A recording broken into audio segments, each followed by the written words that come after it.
sudah hadir di sini. Untuk teman-teman yang sudah hadir di sini, jika memungkinkan untuk menyalakan kameranya, dipersilakan untuk menyalakan kameranya. Jika berhalangan untuk menyalakan kameranya, maka tidak apa-apa, kameranya boleh dimatikan.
Baik, mengingatkan kembali kepada teman-teman yang sudah hadir di sini, mohon untuk kameranya dinyalakan.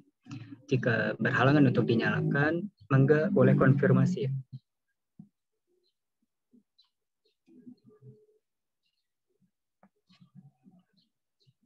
Kalau teman-teman nggak pakai virtual background atau pakai Zoom-nya di HP juga nggak apa-apa, nggak usah pakai virtual background-nya, nggak usah terlalu dipaksakan harus memakai virtual background ya.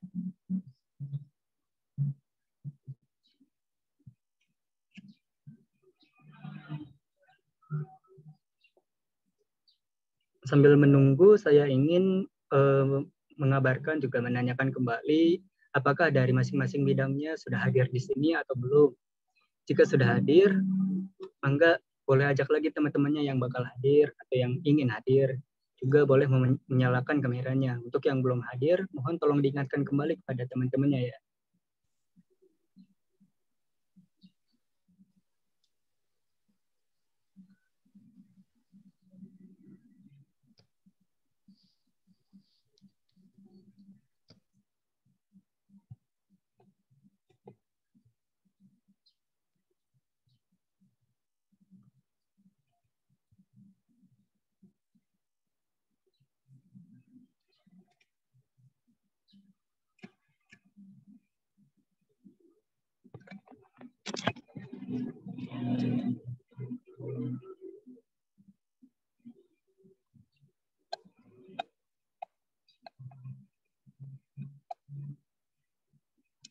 Gimana nih teman-teman yang di sini? Ini pada hadir kan ya? Hadir, Kang. Atau boleh deh kita ramaikan juga. Untuk yang sudah hadir boleh sebutkan dari asal bidang mana di kolom komentar. Di kolom chat. Mohon maaf.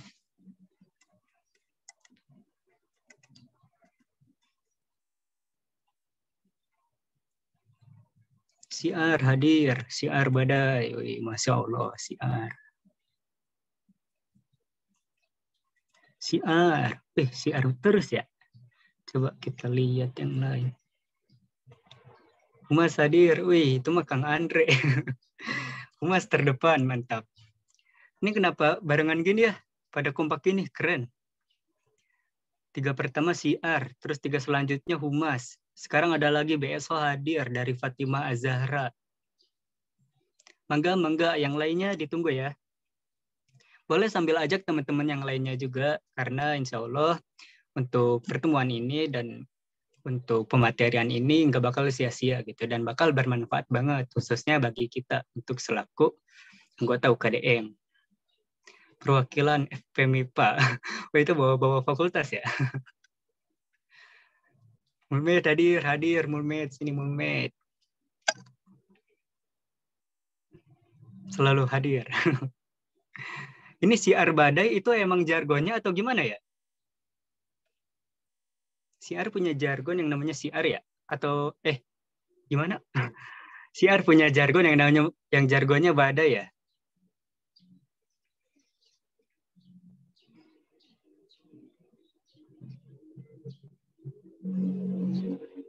Keluarga siar badai.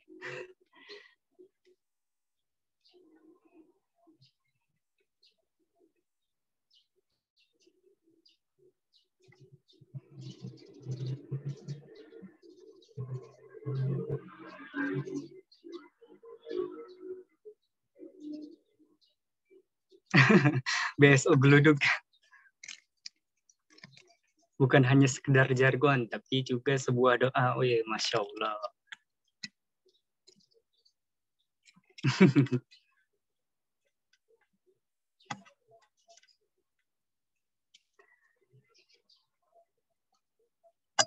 Yang lainnya nih, ada lagi gak nih?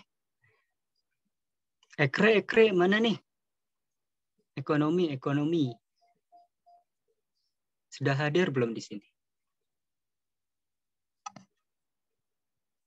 Humas Halilintar.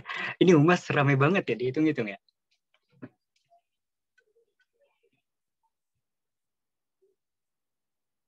Ekre miliarder. Wih, amin. Ada lagi dari Ekre?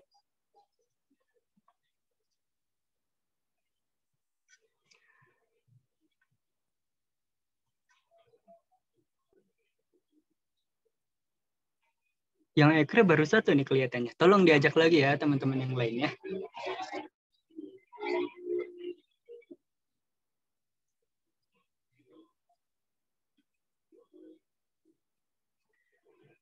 Oke, sembari menunggu acaranya dimulai, boleh untuk mengisi presensi peserta kelas kreatif.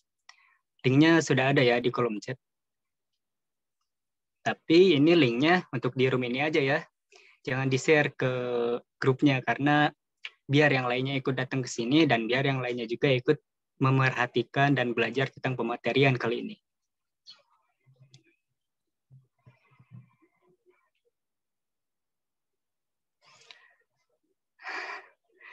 Baik, mungkin sambil menjelasin juga ya dikit yang mengenai Madara ini. Madara ini yaitu dari program multimedia gitu kan. Kenapa sih namanya Madara gitu kan? Terus apa sih sebenarnya yang dipelajari di Madara ini gitu? Untuk Madara itu sendiri sebenarnya kan karena kemajuan dunia digital gitu. Jadi khususnya di bidang grafis, videografis dan sebagainya yang memberikan peluang bagi pemuda muslim seperti kita nih. Seperti saya, terus Azam, terus siapa lagi ya?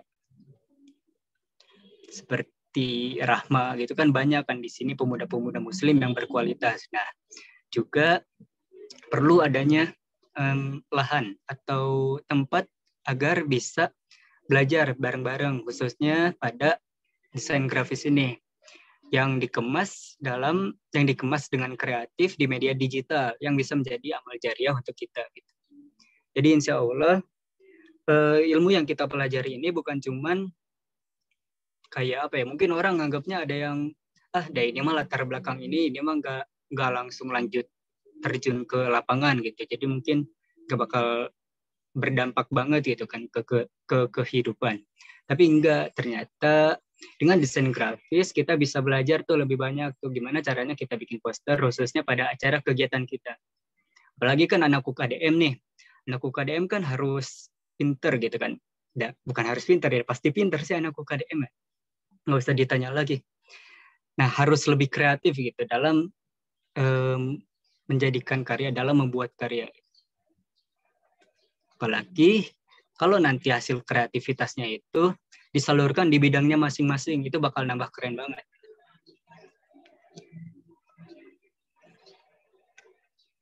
Mengingatkan kembali ya kepada teman-teman di sini yang sudah hadir, jika memungkinkan untuk menyalakan kameranya, boleh untuk dinyalakan kameranya.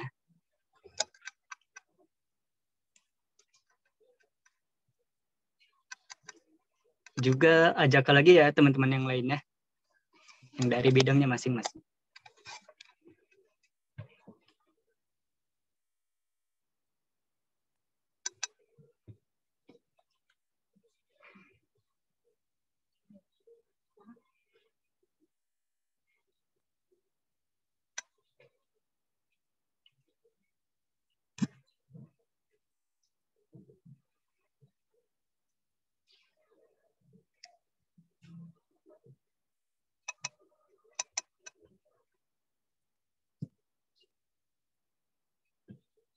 Untuk teman-teman yang sudah hadir di room, juga boleh untuk menyiapkan catatannya, karena biar lebih baik dan biar lebih nempel lagi, apa yang akan dijelaskan di pematerian nanti, bagusnya akan dicatat gitu.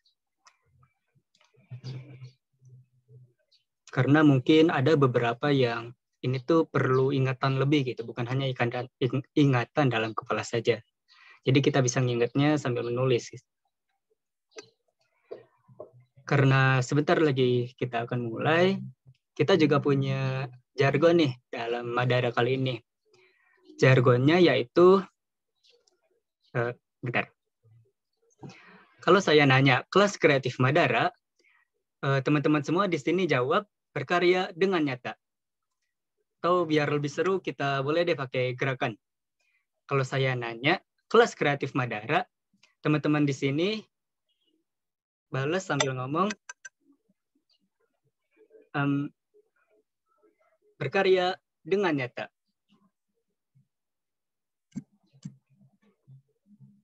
Ngerti ya?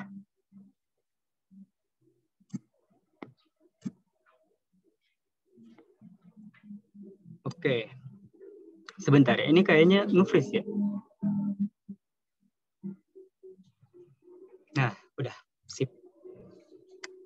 Tadi gerakannya kelihatan gak ya?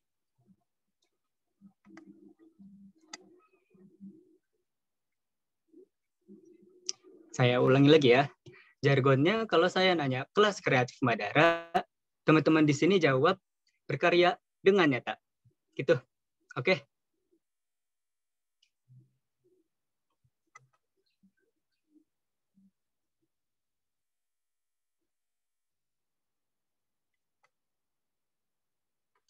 Boleh deh dicoba dulu. Tolong di on cam ya, yang bisa untuk on cam teman-teman semua di sini. Baik panitia maupun peserta dari bidangnya masing-masing.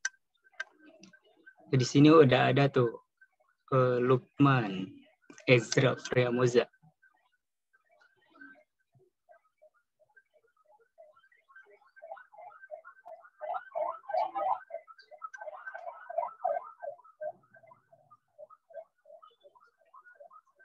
Gimana? Udah siap belum nih?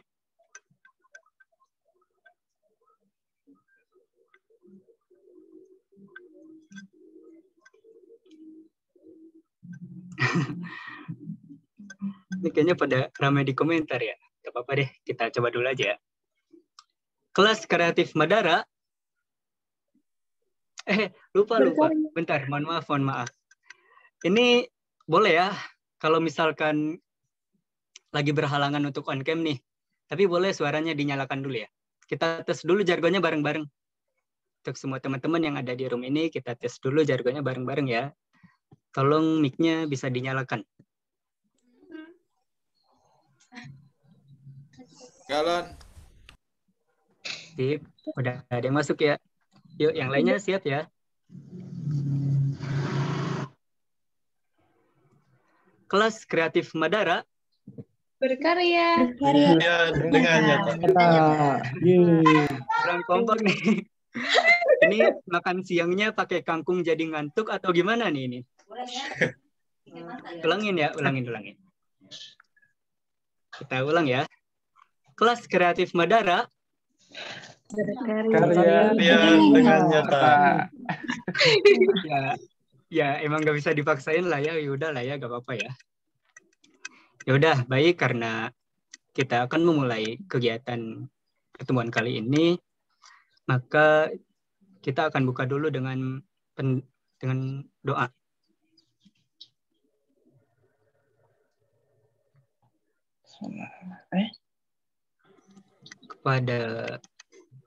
Sebentar, mohon maaf.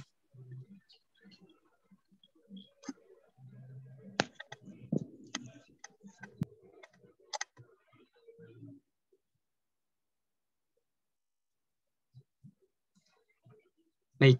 Bismillahirrahmanirrahim. Assalamualaikum warahmatullahi wabarakatuh. Alhamdulillahirrahmanirrahim. Segala puji bagi Allah yang telah mengumpulkan kita di pertemuan kali ini. Walaupun mungkin kita habis ada kegiatan atau habis ngerjain sesuatu gitu, hal yang penting. Tapi alhamdulillah banyak nih teman-teman yang ikut hadir di sini gitu. Mudah-mudahan selama kegiatan ini nanti kita dilancarkan oleh Allah dan mudah-mudahan ilmu yang akan didapatkan berkah kepada kita semua. Baik, langsung saja kita buka dengan tilawah kepada Kang Fahrizal Saputra. Udah hadir? Assalamualaikum. Insyaallah. Waalaikumsalam warahmatullahi wabarakatuh. Baik, kita langsung saja untuk tilawah pada Kang Fahrizal, dipersilakan. Baik teman-teman semuanya, kelas Madara pada kesempatan kali ini, marilah kita sebelum memulai kegiatan sebaiknya untuk membaca tilawah terlebih dahulu sejenak dari surat Toha ayat 112 sampai 114.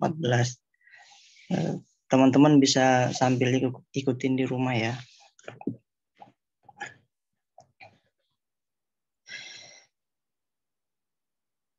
A'udzu billahi minasy syaithanir rajim. Bismillahirrahmanirrahim.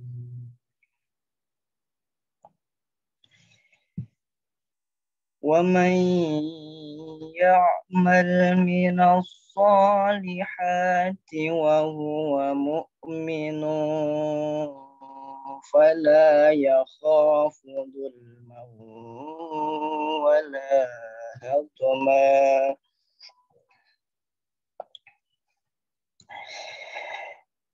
وكذلك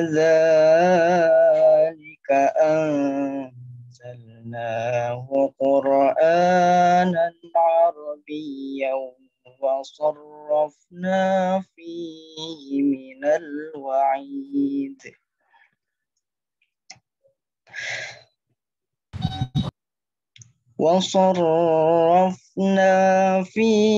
من الوعيد لعلهم يتقون أو يحدث لهم ذكرا فتعالى الله الملك الحق ولا تعجل بالقرآن من قبل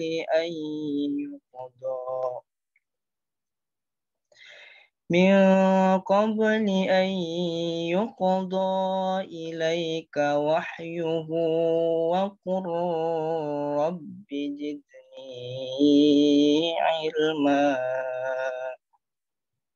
Sadaqallahul azim. Assalamualaikum warahmatullahi wabarakatuh. Waalaikumsalam warahmatullahi wabarakatuh. Alhamdulillahirrahmanirrahim. Semoga tilawah yang sudah dibacakan tadi bisa menjadi berkah untuk kita semua, khususnya bagi Kang Farisal sendiri. Baik, kita langsung saja ke agenda selanjutnya, yaitu sambutan dari Ketua Pelaksana kita. Ketua Pelaksana dari Madara ini yaitu Kang Furqon. Kepada Kang Furqon dipersilakan. Oke, baik. Bismillahirrahmanirrahim. Assalamualaikum warahmatullahi wabarakatuh. Ya teman-teman, puji dan syukur kita panjatkan kehadirat Allah Subhanahu wa Ta'ala yang karena dengan rahmat dan ridhonya kita dapat berkumpul di tempat ini dalam keadaan berbahagia dan insya Allah sehat walafiat. Walau kegiatan ini secara daring, semoga apapun yang akan disampaikan di pematerian kelas Madara ini, semoga dapat bermanfaat bagi teman-teman gitu.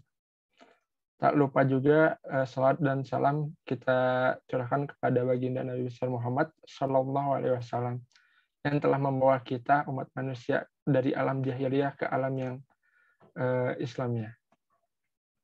Mungkin tidak banyak sambutan yang akan saya sampaikan gitu, tapi mungkin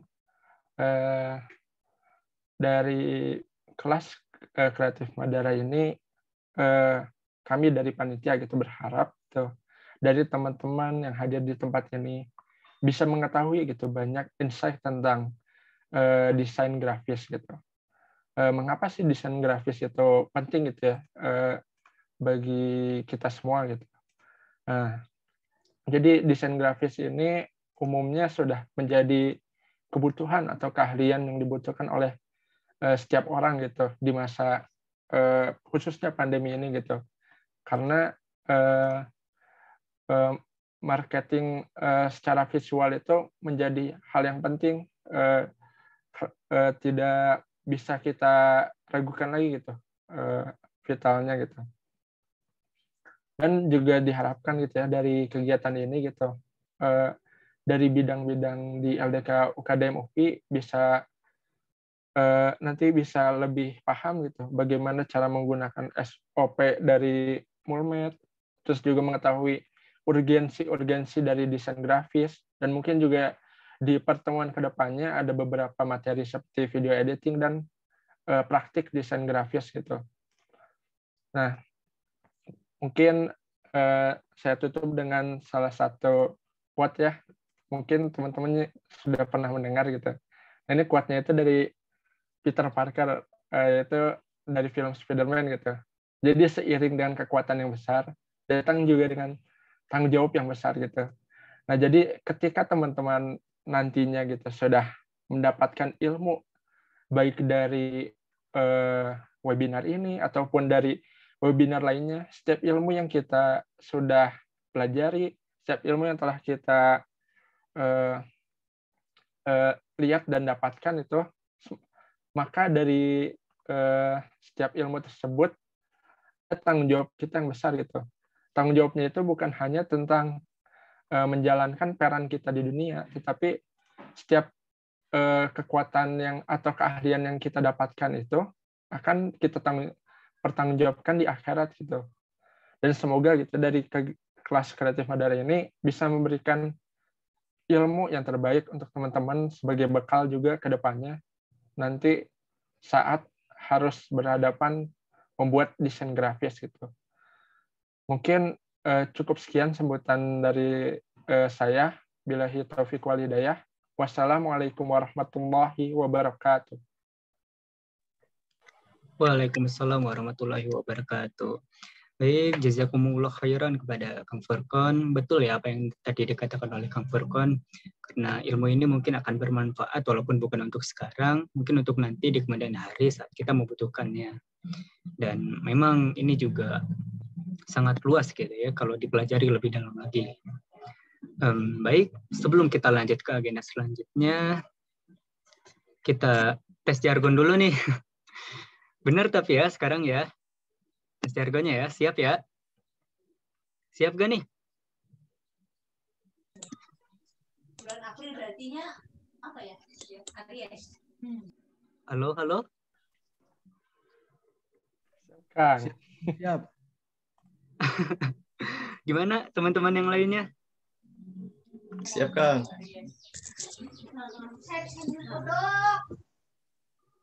Baik, langsung aja ya. Kelas Kreatif Madara Berkarya dengan nyata. Baik, kita langsung lanjut saja ya. Karena kelihatannya udah cukup siap, maka butuh pendorong lagi nih biar kita makin siap lagi. Sini saya akan membacakan sedikit profil dari pemateri kita kali ini.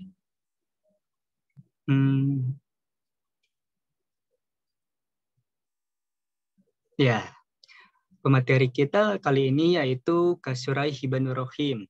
Mungkin teman-teman udah ada yang kenal ya sebelumnya, mungkin ada yang udah ketemu juga gitu sama beliau. Nah, beliau ini lahir di Jakarta pada tanggal 27 Januari pada 1998. Beliau ini seorang komik artis. Kalau di IG ada tuh nama IG-nya yaitu Ray Coret. Mungkin teman-teman di sini bisa cek sendiri nanti ya. Bagus banget itu karya-karyanya. Ada komik dan yang lainnya. Terus beliau juga seorang graphic designer dan seorang ilustrator. Di sana juga tercantum tuh alamatnya. Barangkali mungkin teman-teman di sini mau ngasih hadiah atau ngasih sesuatu ke Kahiban gitu kayak sebelah kan misalnya. Boleh tuh, itu udah ada alamatnya. Baik, selanjutnya boleh ke bawah teh. Baik, untuk riwayat pendidikannya pada tahun 2002 sampai 2004 beliau berpendidikan di TKIT Ikro, dan pada tahun selanjutnya yaitu 2004 sampai 2010 SD IT Ikro. Melanjutkan jenjang pendidikannya pada tahun 2010 sampai 2013 yaitu di SMP IT Al Hasan, dan pada 2013 sampai 2016 di MA Al Hasan, dan pada 2017 sampai sekarang di S1 Pendidikan Teknik Arsitektur di Universitas Pendidikan Indonesia. Pengalaman organisasi beliau yaitu menjadi sekretaris Opma Bekasi pada tahun 2015 sampai 2016. Pada tahun 2017 sampai 2018, beliau sebagai staf multimedia di LDK UKDM UPI. Dan pada tahun selanjutnya itu sampai 2019, beliau staf CR di Tek FPTK UPI. Mungkin di sini ada ya teman-teman yang dari fakultas FPTK. Dan Terus pada tahun 2018 sampai 2019, beliau yaitu sebagai Sekretaris Bidang Kerohanian KMA Keridaya FPTK UPI. Selanjutnya sampai 2020, beliau merupakan Ketua Biro Kreatif di LDK UKDM UPI. Mungkin di sini ada ya akang-akang dan tete-tete yang udah kenalan gitu dan juga udah ngalamin gitu rasanya gimana diketuai oleh Kang Hiban.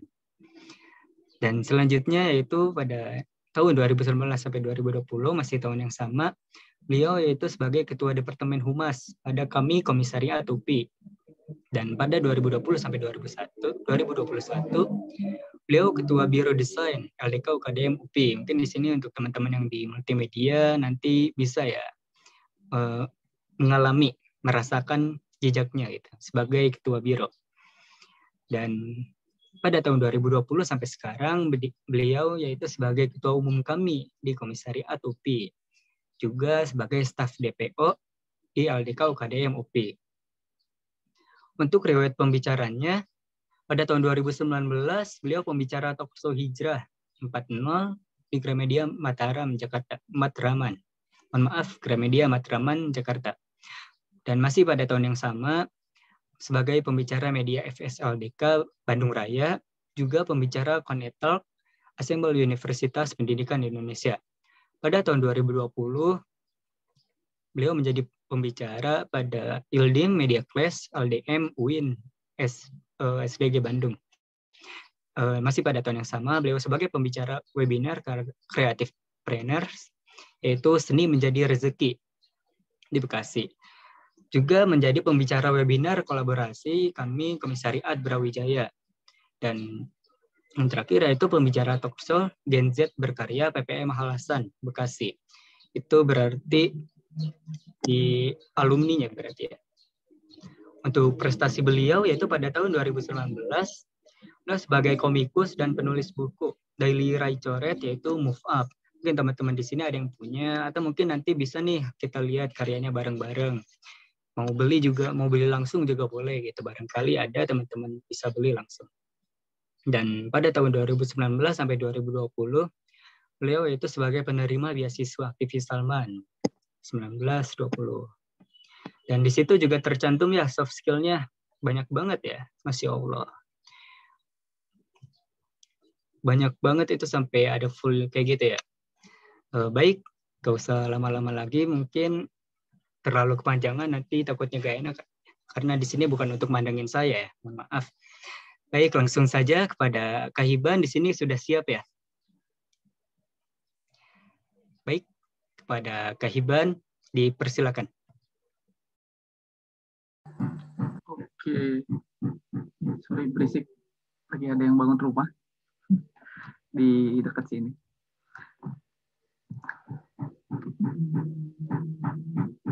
Bisa di ini nggak dijadiin co-host dulu buat atau ini biar bisa share screen. Oke, sip. Thank you. Baik, bismillahirrahmanirrahim. Assalamualaikum warahmatullahi wabarakatuh. Ini dulu. Waalaikumsalam warahmatullahi wabarakatuh. Udah kelihatan ya? Baik. Sudah. Baik. Alhamdulillahirrahmanirrahim. Wassalatu wassalamu ala asyrafil anbiya wal mursalin wa ala alihi washabihi ajmain. Amma ba'd. Puji syukur kehadirat Allah SWT, berkat limpahan rezekinya, limpahan nikmatnya, kita pada siang hari ini diberikan kesempatan untuk bersilaturahim gitu ya, khususnya dengan teman-teman LDK UKDM sebagai UKM pertama saya di kampus juga, seperti itu, luar biasa.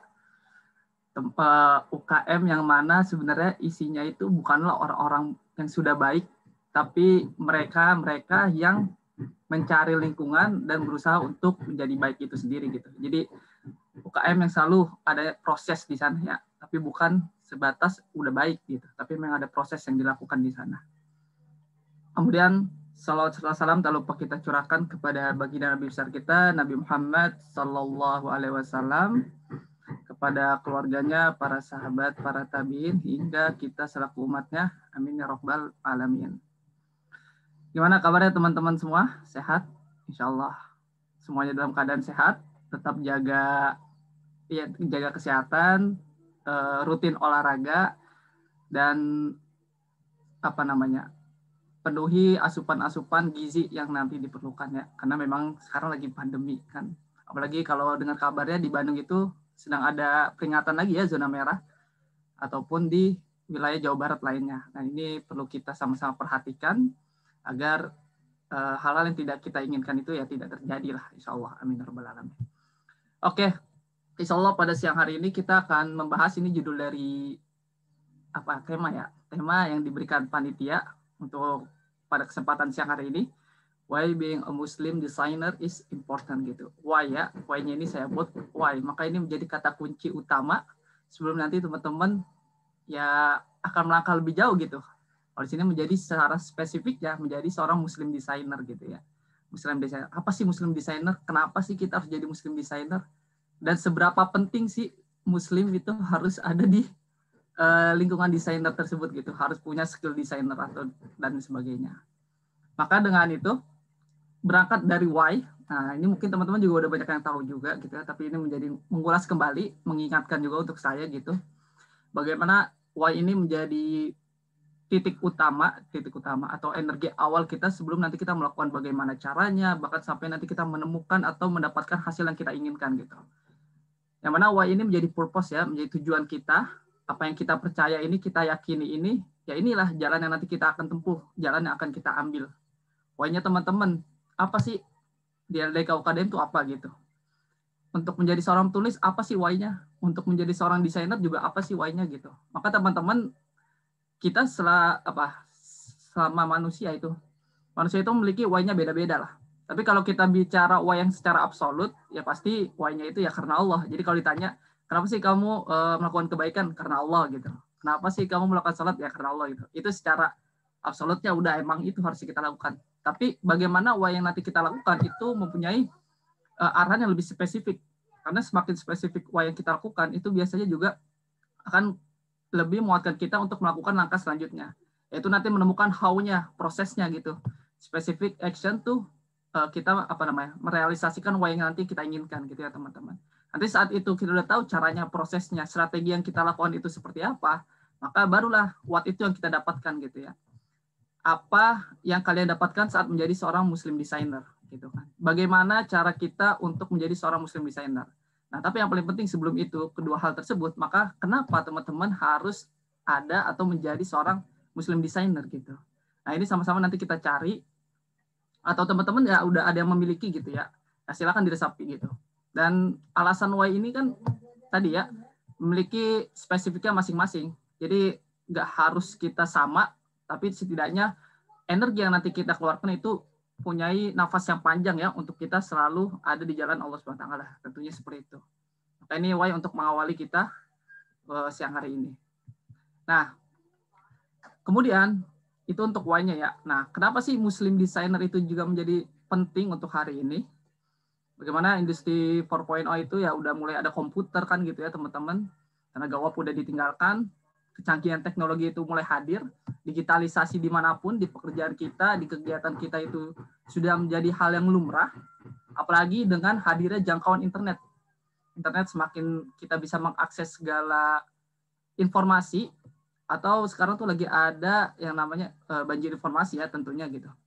Jadi kalau dulu orang nyari, kalau zaman Rasul kan kalau mau dia mencari suatu ilmu itu sampai merantau dulu, kalau lewat provinsi dan sebagainya gitu. Tapi kalau sekarang kita dengan adanya bantuan dari teknologi, di saku kita pun kita juga udah bisa mencari informasi yang kita inginkan. Kemudian adanya media sosial gitu ya. Akhirnya media sosial menjadi platform atau tempat-tempat kita untuk menghabiskan keseharian kita di sana ya, untuk postingan, untuk mencari konten-konten, ataupun bisnis itu juga ada di media sosial. Nah, 3 hal tersebutlah yang akhirnya mengubah perilaku dari manusia tersebut. Kalau kita melihat Gojek itu dari tahun 2000 berapa ya? 2015, 2000 sekitar segitu, baru awal ada rintisan Gojek gitu ya. Yang awalnya dia sebelum jadi platform, belum jadi aplikasi, dia hanya sebatas web. Yang kalau saya dengar ceritanya itu dia baru ada 15 apa Gojek ya, ojek online-nya gitu. Jadi Gojek itu sebelum ada aplikasi, dia itu pakai web dan dia kontak personnya itu ya lewat ini apa namanya, lewat nomor telepon ya gitu. Jadi kalau mau nyari dia lewat nomor telepon dulu. Kalau sekarang kan tinggal kita klik yang ada di aplikasinya gitu. Nah, pada akhirnya Gojek ini menjadi game changer ya. Bagaimana dia merubah perilaku manusia itu sendiri. Apalagi dengan adanya hadirnya sekarang itu adalah GoFood. Semakin orang tuh malas untuk keluar nyari makan, lebih baik pesan aja lewat gadgetnya mereka kan kayak gitu. Maka ini menjadi perubahan perilaku yang ada di manusia. Yang awalnya harus kita keluar rumah, tapi dengan kemudahan teknologi, dengan kita berdiam diri, rebahan gitu ya, kaum rebahan sekarang kita tuh itu lebih dimudahkan lagi gitu. Maka hal-hal seperti ini yang perlu kita perhatikan bersama gitu. Bagaimana perubahan perilaku manusia semakin hari semakin banyak gitu ya. Nah, ini harus perlu kita analisis, perlu kita cermati juga. Maka dengan menjadi seorang desainer grafis, ini salah satu bagaimana kita bisa membuat atau memberikan solusi-solusi untuk era sekarang gitu ya. Nah, ini ada quotes-nya itu bagaimana semua itu berubah gitu, kecuali perubahan itu sendiri. Nah, pada akhirnya setiap detik yang kita lakukan, setiap menit yang kita alami hari ini itu berubah gitu. Ini detik tadi nih barusan sampai detik sekarang itu ada perubahan dalam diri kita. Entah itu secara pola pikir, entah itu secara fisik kita, entah itu secara keimanan kita gitu, ataupun attitude kita gitu. Jadi banyak faktor yang akhirnya berubah di dalam diri kita. Dan ini nggak bisa dipungkiri teman-teman. Ini bakal ada dan selalu ada gitu. Maka kita sebagai manusia juga harus terbiasa dengan adanya perubahan-perubahan. Tapi yang menjadi pertanyaan, perubahan seperti apa gitu. Maka perubahan yang menjadikan kita lebih baik, menjadikan kita lebih optimal juga dalam menggapai cita-cita kita, itulah perubahan-perubahan yang nanti kita cari. Tentunya perubahan untuk selalu memperbaiki diri ke jalan Allah SWT gitu kan, sebagai anak LDK itu yang kita cari gitu. Tapi nanti akhirnya kalau memang Allah sudah menakdirkan untuk kita tutup usia gitu, nah kita udah sampai tahap perubahan terbaik kita lah untuk di dunia ini. Itulah yang perlu teman-teman garis bawahi dulu ya, perubahan yang ada pada diri kita semua. Nah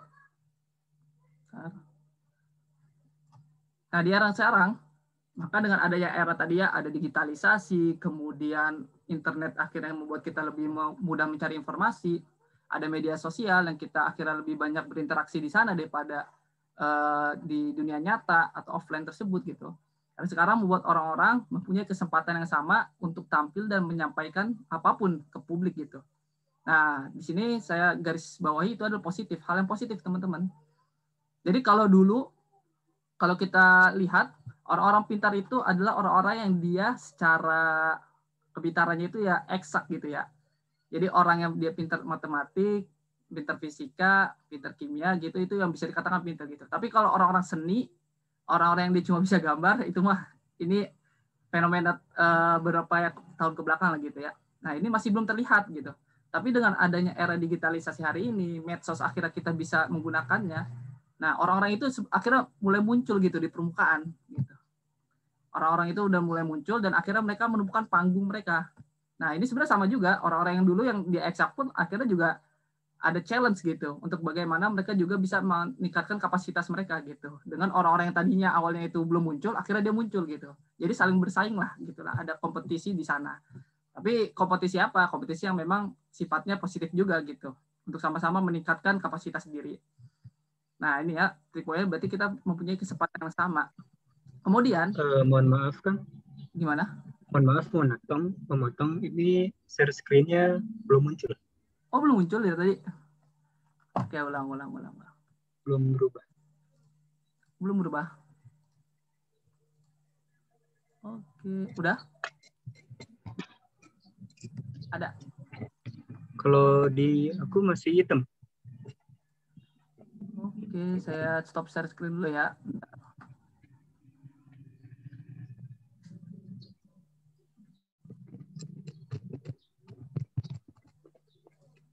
Ini udah kelihatan. Bisa kelihatan berubahnya. Cek, ini udah. Saya masih belum. Sebentar Kang. Terlihat Kang. Udah kelihatan. Ini udah, kalau berubah. Ya udah Kang. Oke, sip.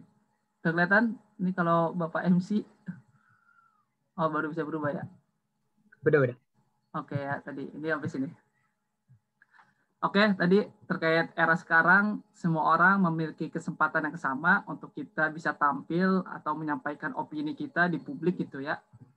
Yang kedua, dunia digital memberikan banyak peluang pekerjaan baru gitu ya. Dan catatan merahnya tentu banyak juga beberapa pekerjaan yang akhirnya terimbas hilang juga gitu. Bagaimana dunia digital yang tadinya tidak ada content writing gitu ya, tidak ada manajemen media sosial gitu atau analitis data untuk manajemen sosial itu sendiri gitu. Akhirnya sekarang muncul gitulah istilah, muncul banyak gitu ya di dunia digital tersebut. Apalagi dunia entertainment juga akhirnya mulai naik juga seiring waktu berjalan. Maka hal ini menjadi kesempatan-kesempatan atau peluang-peluang kita untuk nanti kita memiliki pekerjaan-pekerjaan tersebut gitu.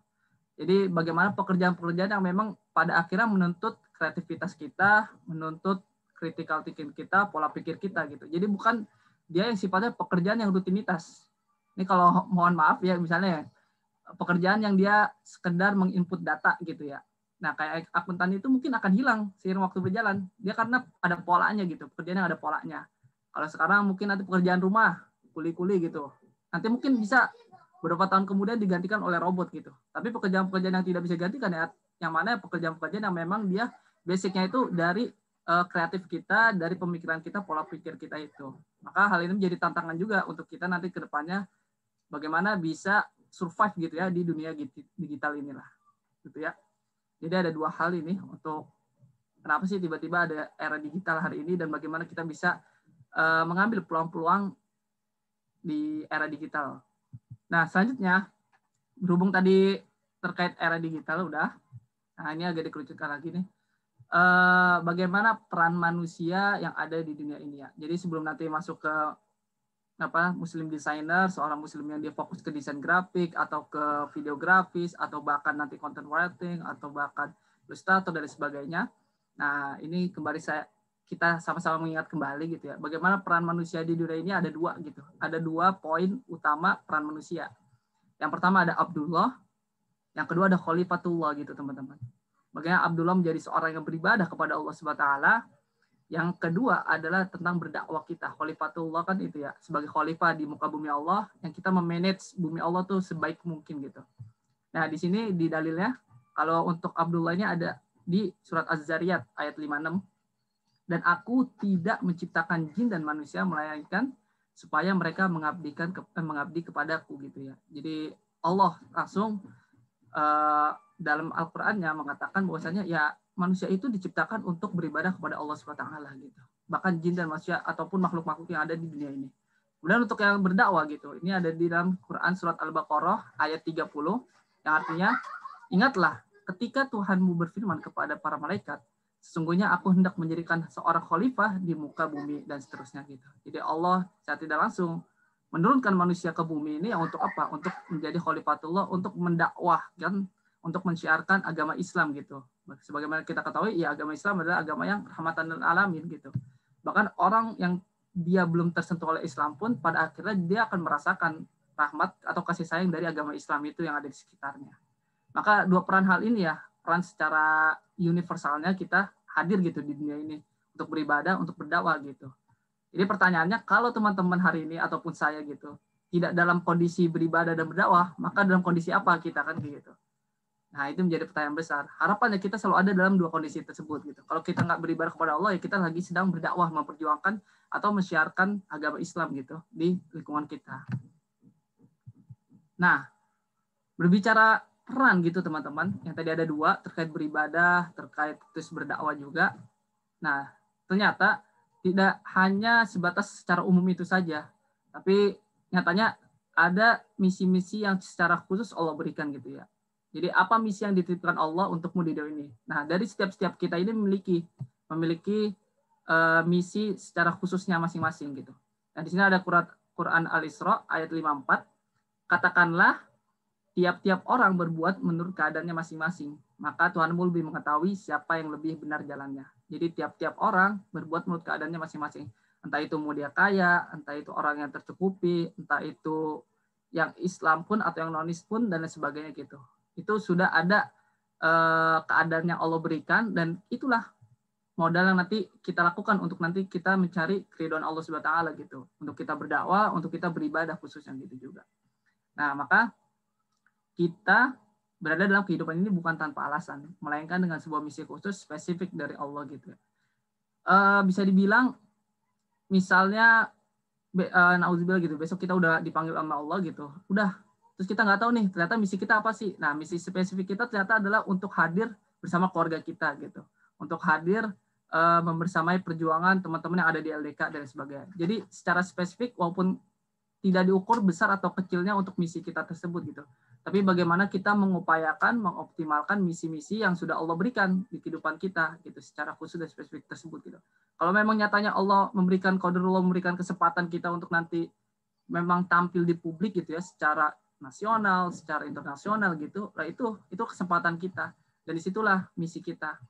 Tapi jangan lupa tetap bagaimana kita bisa memegang misi kita itu secara baik gitu ya. Jadi tetap di jalan Allah SWT tidak melenceng gitu. Nah ini secara perjuangannya itu bakal berat gitu ya. Karena akan ada banyak suara-suara yang membuat kita belok-belok lah jalannya. Tidak bisa lurus terus gitu.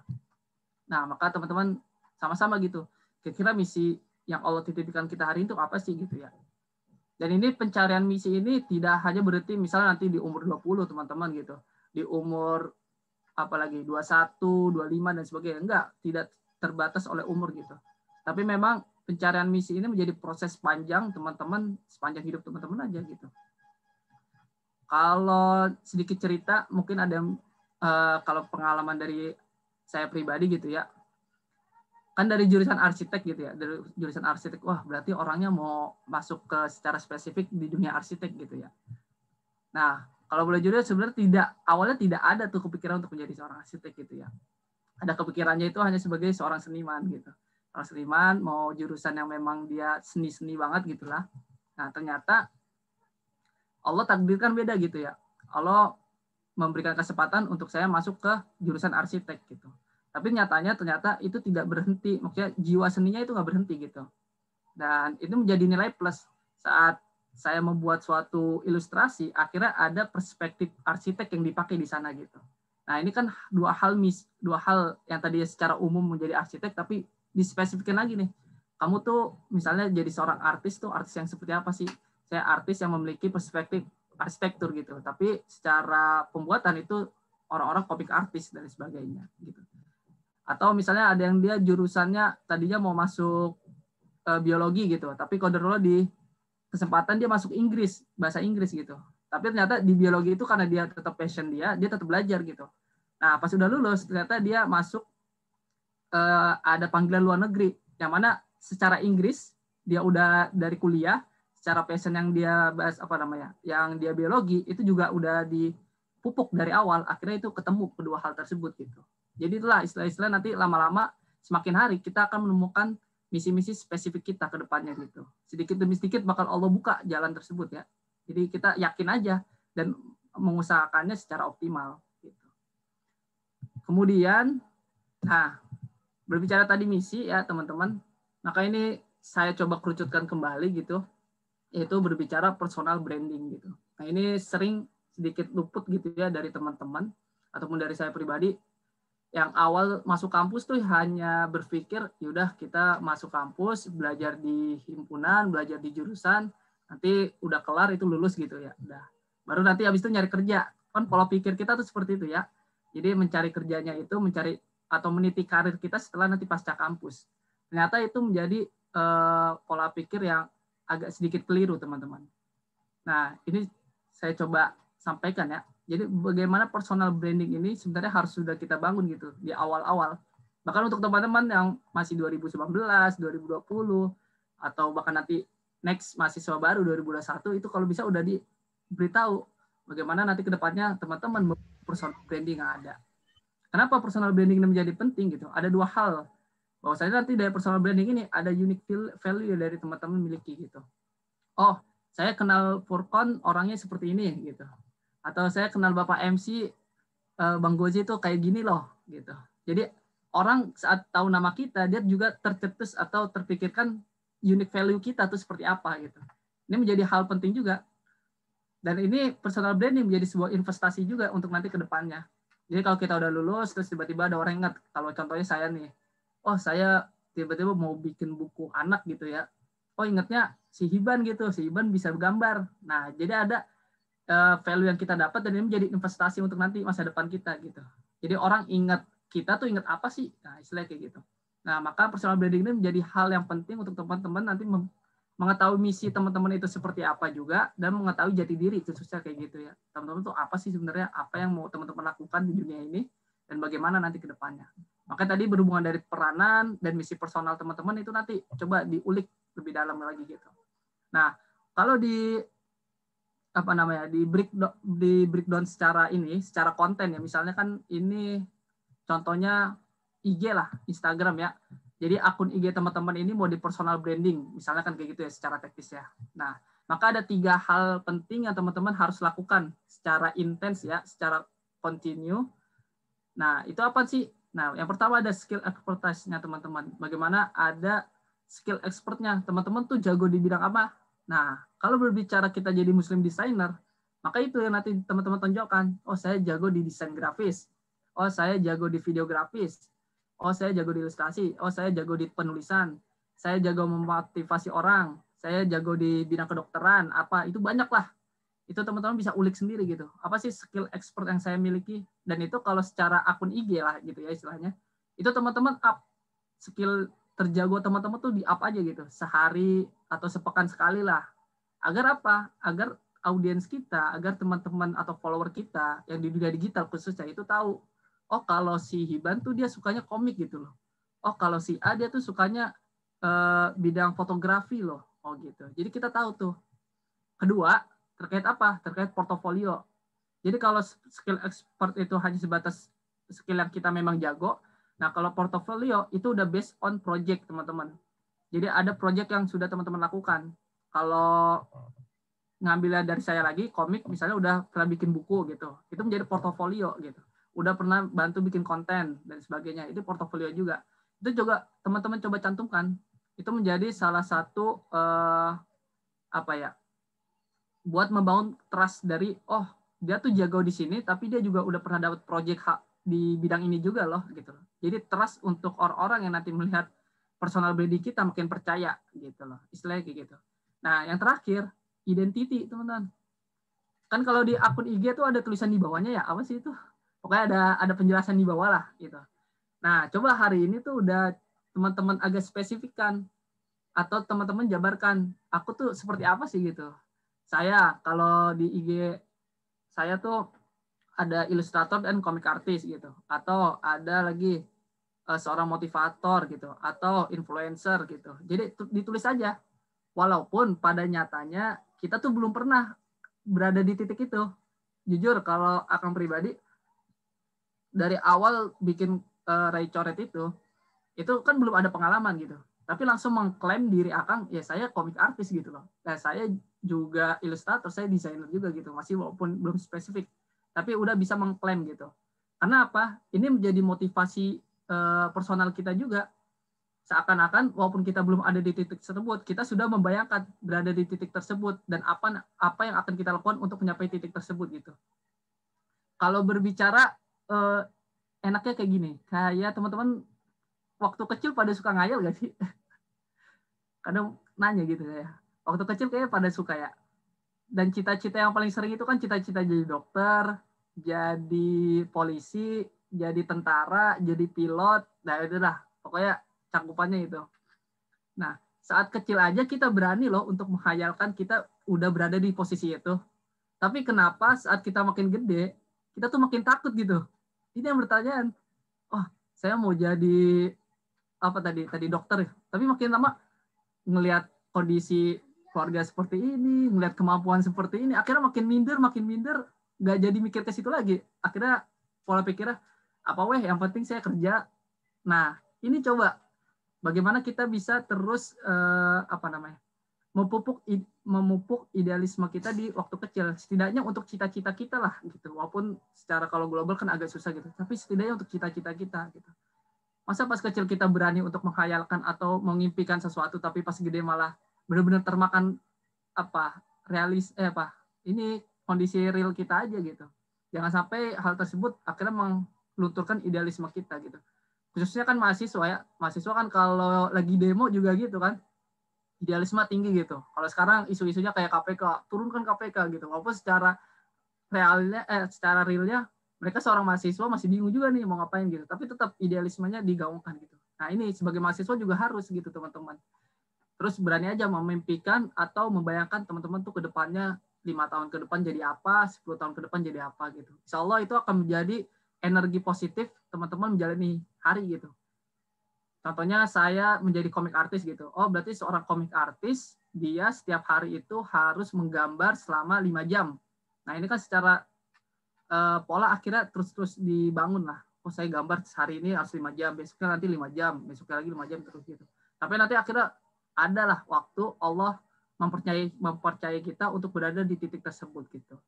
Nah, kemudian lanjutnya, nanti kalau hal tersebut itu tadi konten ya, ada kebagi 3, ada skill expertise teman-teman, portofolio itu teman-teman juga seperti apa, identity yang mau dibangun tuh dari teman-teman itu seperti apa, perannya. Nah, nanti imbasnya atau efek samping dari 3 hal tersebut kalau kita udah bisa intens bangun gitu ya, dan teman-teman akhirnya secara spesifik udah tahu, oh misi saya di dunia tuh mau seperti ini dan sebagainya gitu. Maka ada 4 hal nanti kebuka gitu teman-teman. Ini secara umumnya ada peluang karir teman-teman. Ini karir luas ya gitu ya, entah teman-teman nanti secara kelembagaan atau secara personal branding aja itu mangga gitu. Itu bisa dibahas lagi atau ditentukan gitu. Tapi nanti peluang karir itu akan muncul, akan seiring waktu kita selalu konsisten gitu ya terhadap 3 hal tersebut tadi awalnya. Udah nanti penghasilan, tentu penghasilan kita akan ada lah istilahnya. Hari ini kalau berbicara penghasilan, banyak seorang muslim yang dia mengganggukan dakwah, tapi secara penghasilan juga masih bingung gitu. Nah harapannya penghasilan ini ya tidak menjadi penghambat kita untuk berdakwah, justru kita yang harus bisa memberikan sumbangsi yang lebih besar gitu untuk nanti ke depannya. Misalnya kayak ada lembaga yang memang non nirlaba gitu ya, tidak ada profit sama sekali.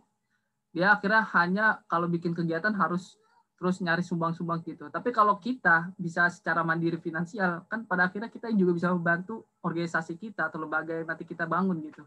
Ini akan lebih luar biasa tentunya.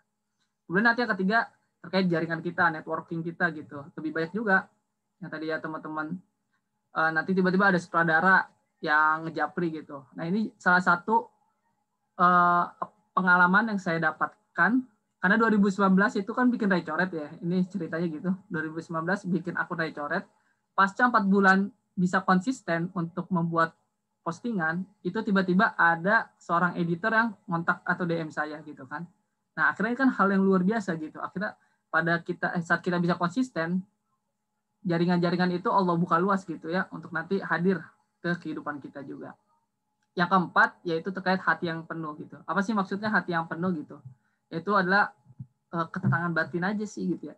Jadi bagaimana personal branding yang teman-teman bangun itu memang terbangun dari jati diri teman-teman ya. Tidak ada yang namanya muka dua lah istilah gitu. Oh saya mau terlihat ini banget gitu. Padahal nyatanya di hati tuh agak menolak. Saya tuh bukan ini loh sebenarnya. Saya tuh harusnya yang A gitu. Kenapa saya harus B gitu? Nah, tapi teman-teman harus jujur pada diri sendiri lah istilahnya gitu. Maka kalau kita menemukan karya-karya yang luar biasa, entah itu dari film, dari karya poster, entah itu dari karya podcast juga, itu mereka dimulai dari apa? Dari kejujuran hati mereka. Saya mau bikin ini karena ya inilah saya gitu. Dan ini juga kebermanfaatan untuk umat ini juga seperti ini. Gitu. Jadi kejujuran dalam hati itu juga penting juga teman-teman untuk membangun personal branding kita gitu. Nah, inilah nanti yang teman-teman bisa bahas lebih dalam lagi terkait personal branding gitu. Tapi harapannya kalau dari saya gitu, terkhusus buat teman-teman LDK UKDM, mulailah mencari ya, membangun personal branding gitu. Karena personal branding ini kalau teman-teman baru mengawalinya pasca kuliah, itu sepertinya agak telat ya. Karena S1 aja, lulusan S1 itu udah agak susah nyari kerja gitu. Istilahnya itu kalau dunia kerja gitu. Maka kalau bisa, ya bangunlah dari sekarang gitu. Personal branding apa sih yang teman-teman ingin tunjukkan gitu ke dunia khususnya gitu ya. Oke, lanjut. Di sini ada quotes dari Habib Nurmagomedov yang seorang ini apa namanya? Ahli bela diri ya. Yang kemarin tuh kalau hype-nya karena dia mengawalinya karena bapaknya dan mengakhiri karirnya karena ibunya ya. Apa kebalik? Saya lupa gitu. Nah, tapi ini uniknya di situ. Orang non-Muslim tidak membaca Al-Quran gitu ya. Mereka tidak membaca hadis. Yang mereka baca adalah dirimu. Maka jadilah cerminan Islam baik gitu. Maka kalau kita tarik ke belakang tadi, personal branding ini menjadi penting juga gitu. Apalagi kita sebagai Muslim. Bagaimana kita bisa membangun citra terbaik kita gitu di lingkungan kita. Jangan sampai ada beberapa oknum yang mengecap, oh si A kurang bagus nih dan sebagainya gitu. Coba kita bangun citra kita, bangun personal branding kita secara baik. Apalagi kalau buat yang non-Muslim, yaitu cara dakwah kita ya tidak langsung ceramah. Dalam surat Al-Isra dikatakan seperti gini-gini gitu. Mereka mah keburu ini apa? Saya tidak baca, saya tidak tahu gitu. Tapi yang mereka lihat tuh ya secara logisnya, secara rasionalnya, apa sih yang kita berikan kepada mereka gitu ya. Oh, si A ini baik gitu, sering memberi, sering silaturahim kalau kita lagi ada sakit, lagi ada musibah dan sebagainya gitu. Jadi itu yang akan nanti dilihat oleh orang-orang yang ada di sekitar kita. Maka bangunlah personal branding, citra diri yang lebih baik lagi gitu. Oke. Kemudian masuk ini ya teman-teman, ini lebih ke skill ya. Jadi kalau tadi kita berbicara era digital, kemudian berbicara internet, kemudian media sosial gitu ya. Muncul tuh banyak pekerjaan-pekerjaan gitu. Tapi ada soft skill yang memang harus terus kita optimalkan, terus kita asah gitu. Ini ada 3. Teman-teman, kebanyakan udah sekarang pada tahu design thinking ya. Design thinking, ada pelatihan design thinking, ada webinar design thinking dan sebagainya gitu. Nah ini ada 3 pola pikir kita teman-teman ya. Bagaimana kita harus tetap bisa critical thinking, design thinking juga, creative thinking. Apa sih ketiga hal tersebut gitu ya. Nah, mungkin awalnya design thinking ini istilahnya itu baru dikenal beberapa tahun lalu sih kalau menurut saya gitu ya. Nah, tapi kalau untuk critical thinking dan creative thinking itu udah awal gitu. Udah awal-awal udah ada banyak orang tuh istilah-istilahnya sering digaungkan juga gitu. Nah, 3 hal tersebut teman-teman harapannya saya juga terus kita optimalkan. Nah, kalau ibarat ini design thinking itu ada di tengah. Jadi kan kalau di design thinking ada 5 ya, ada 5 cara ya gitu ya. Di empatinya kan pada akhirnya empati itu kita dituntut untuk melakukan critical thinking gitu. Mengetahui masalah, menganalisis masalah secara detail, secara spesifik. Jadi kita tahu problem yang kita lakukan tuh apa, masalah yang kita mau berikan solusi itu apa sih gitu. Akar masalahnya tuh apa sih gitu. Nah, kalau creative thinking itu biasanya lebih untuk memecahkan solusi di luar nalar biasanya. Jadi di out of the box lah. Yang biasanya, kalau ban bocor, berarti dibetulinya misalnya harus ditambel gitu. Satu lagi dia bilangnya, enggak, dibetulinya dengan cara yang B gitu, atau lain sebagainya gitu. Jadi pemecahan masalah yang dia memang di luar nalar kita lah, istilahnya kayak gitu. Nah, kedua hal tersebut akhirnya bisa disinkronkan atau dibikin secara sistematik dengan adanya design thinking gitu. Design thinking kan biasanya udah ada tools bagaimana dia memberikan mencari masalah, akhirnya mengidentifikasi masalah sampai akhirnya memberikan solusinya dan sebagainya. Maka 3 hal tersebut ini menjadi apa? Menjadi bekal kita juga untuk nanti menghadapi era digital nanti ke depannya khususnya kayak gitu. Karena kalau kita tidak hanya sebatas mencari informasi, pada akhirnya kan dengan adanya digital yang menyimpan informasi lebih banyak ya di internetnya gitu. Tapi kita sebagai manusia itu apa tugasnya? Yaitu adalah mengolah informasi tersebut gitu. Apalagi kalau sekarang ada kasus yang dia hoax dan sebagainya. Terus kalau lagi di meme tuh kayak WA keluarga kan kayak gitu biasanya orang-orang tua yang generasi-generasi yang lama tuh biasanya termakan cepet gitu lah. Ada informasi yang A nggak disaring dulu tapi langsung di-share ke grup-grup gitu. Nah, kita sebagai ada yang generasi milenial atau generasi Z lah istilah teman-teman itu. Nah, ini menjadi tugas kita juga bisa mensaring sebelum men-sharing ya, mensaring sebelum men-sharing informasi-informasi yang kita dapatkan gitu khususnya. Maka dengan 3 pemikiran ini itu insya Allah bisa teratasi lah. Teman-teman bisa mengetahui masalah pokoknya itu apa, memberikan solusi yang lebih kreatif itu juga seperti apa. Oke, itu tadi berbicara terkait tools yang nanti akan berguna banget gitu ya untuk nanti kita menghadapi era-era kita tuh. Lanjut, yaitu terkait berkarya teman-teman. Nah, nanti kalau personal branding teman-teman udah kebangun, pada akhirnya hal-hal yang teman lakukan di personal branding itu akan menjadi karya nyata teman-teman gitu. Entah itu tadi ya, entah itu di desain grafis, entah itu di video grafis, entah itu di bidang-bidang lainnya. Nah, pada akhirnya itu menjadi karya teman-teman. Dan di sini dikatakan berkarya itu bertumbuh. Jadi bukan berarti teman-teman udah bikin personal branding, udah mentok di situ aja sekali, habis itu udah nggak mau melanjutkan lagi. Tapi berkarya itu akan selalu ada, itu akan menjadi proses teman-teman untuk mencari jati diri teman-teman gitu, mencari misi tadi di awal. Jadi di sini dikatakan juga tidak ada kenyamanan dalam pertumbuhan dan tidak ada pertumbuhan dalam zona nyaman gitu. Jadi akan selalu ada perjuangan yang kita lakukan untuk mencapai proses kita menjadi insan-insan yang lebih baik lagi gitu. Kalau istilah ininya bukan zona nyaman sih, istilahnya kita udah punya zona nyaman. Tapi dengan kita bertumbuh, kita memperlebar zona nyaman kita gitu loh. Itu kalau secara logika tuh kayak gitu. Jadi kita memperlebar zona nyaman kita terus-terusan gitu. Kemudian yang di bawahnya proses berkarya itu yang mana tidak hanya semata-mata terlihat dari hasil teman-teman. Hari ini udah berhasil bikin karya 1 gitu. Terus besoknya lagi bikin karya 2 gitu. Itu sebenarnya nggak terlalu berdampak banget sih gitu. Tapi bagaimana usaha teman-teman yang teman-teman lakukan, prosesnya lagi, balik lagi ke sana. Allah melihat usahamu, bukan hasilmu gitu. Bahkan ini di saat kita berdakwah pun juga seperti itu.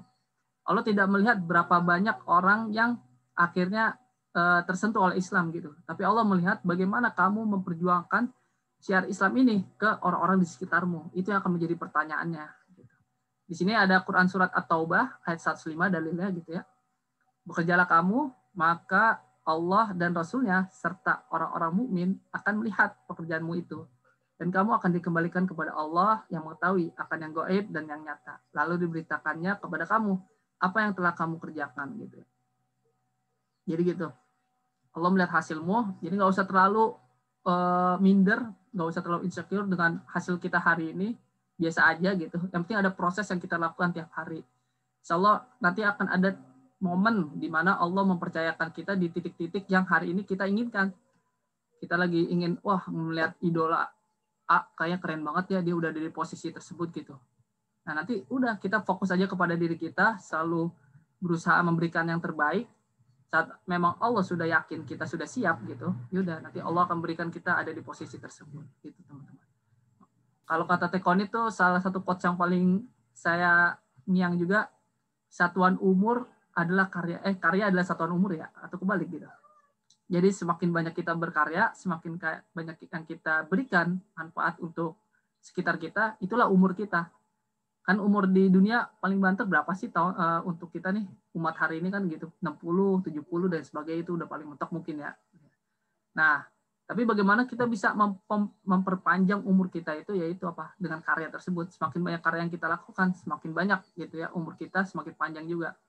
Salah satu yang paling kita kenal ya presiden pertama kita Soekarno gitu.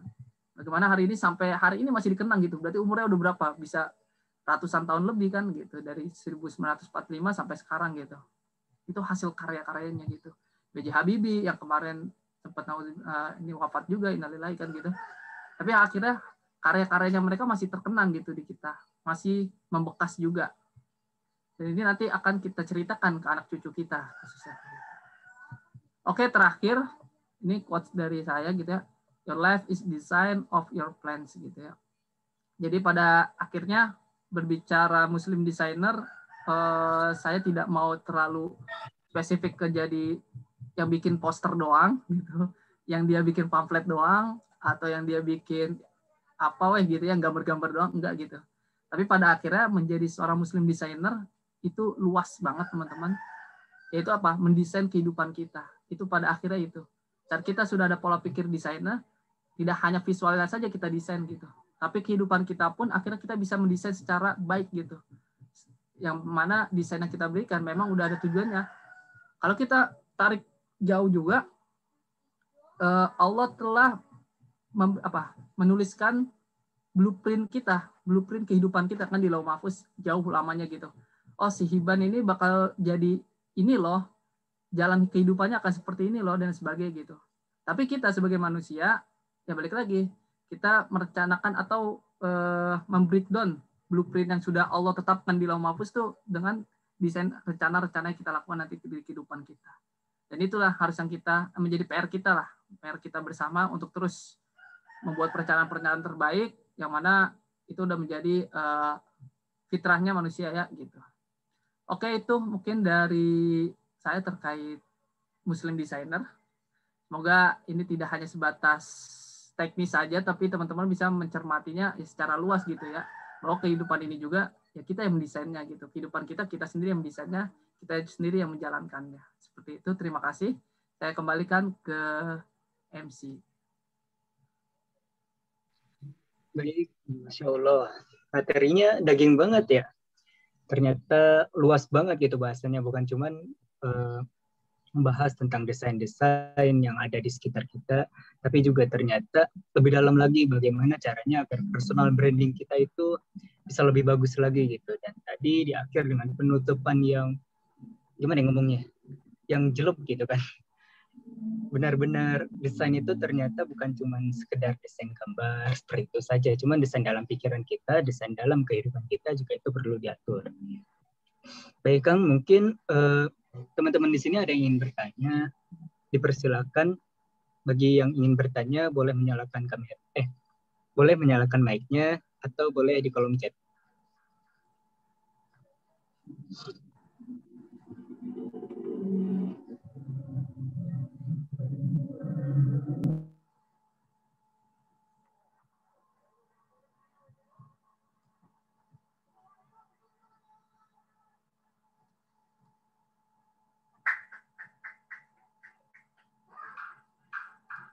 Gimana teman-teman di sini?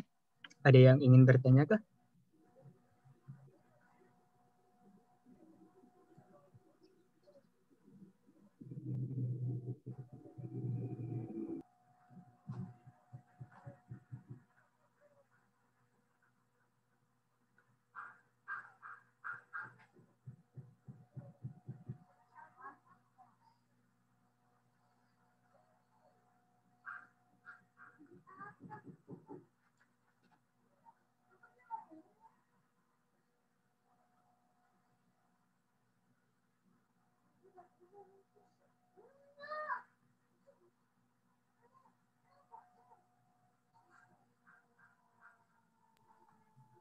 Atau jika masih malu gitu kan, boleh raise hand dulu, nanti sama panitia dibantu untuk di-up.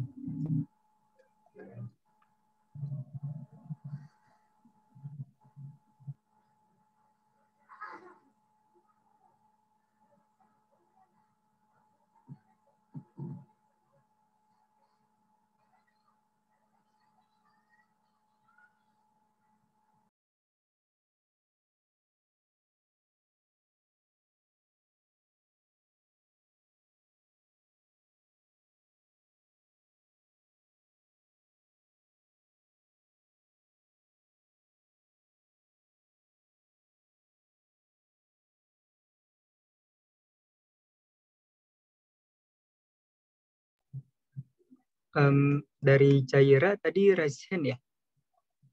Mangga? Boleh. Iya. Bismillah. Maaf kedengeran Kang suaranya? Aman-aman. Ya. Baik, Bismillahirrahmanirrahim. Mungkin izin bertanya mengenai tadi dari proses yang Kang Iban lalui juga. Pada awalnya kan Kang Iban tadi sempat bercerita bahwa di dalam waktu itu punya planning untuk masuk jurusan yang berbau dengan seni gitu. Namun pada akhirnya ditakdirkan Allah untuk masuk ke dalam jurusan teknik arsitektur. Nah, pada saat kejadian tersebut terjadi gitu, atau pengalaman tersebut terjadi dalam hidup Kang Iban, apa yang membuat Kang Iban merasa tidak apa-apa saya ada di sini gitu, karena kadang beberapa dari kita atau termasuk saya sendiri kadang merasa apakah ini adalah pilihan yang sudah tepat yang saya jalani gitu. Mungkin seperti itu sih Kang, kurang lebih. Terima kasih Kang.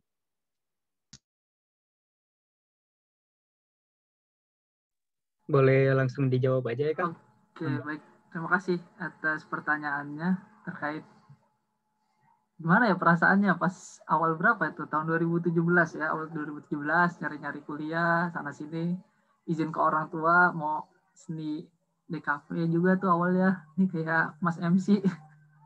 Kemudian mau ke seni murni ITB gitu ya, SFD ya dan sebagainya. Pada akhirnya ternyata arsitek lah menjadi pilihan gitu ya. Nah kalau secara penerimaan ya itu sama sebenarnya. Mungkin di awal-awal saat kita menerima ternyata, oh saya dapatnya jurusan yang ternyata bukan passion saya gitu, bukan yang saya inginkan di awal gitu. Itu pasti ada ketidakterimaan gitu di awal gitu. Tapi balik lagi, ternyata di saat itu ya kita ikhlas menjalani aja dulu teman-teman gitu ya. Jadi ikhlas menjalannya dulu, walaupun mungkin pertama tidak bisa menerimanya secara full gitu ya. Masih beranggapan, ini mah bukan passion saya. Terus saya udahlah nggak usah kuliah aja dan sebagainya gitu. Enggak gitu. Nah, hingga pada akhirnya saya ada titik momen yaitu titik momen yang akhirnya menyadari, oh ternyata rencana Allah tuh ada gitu. Jadi ibarat teman-teman lagi mau nyari sesuatu, tiba-tiba sama bukan apa sih namanya, kayak dilabirin lah gitu ya. Jadi kita udah punya peta gitu. Tapi Allah tuh sebenarnya rencana Allah tuh kayak dilabirin, di lebih gede lagi gitu. Dan kita nggak tahu, ternyata ada pola-pola yang udah Allah siapkan gitu.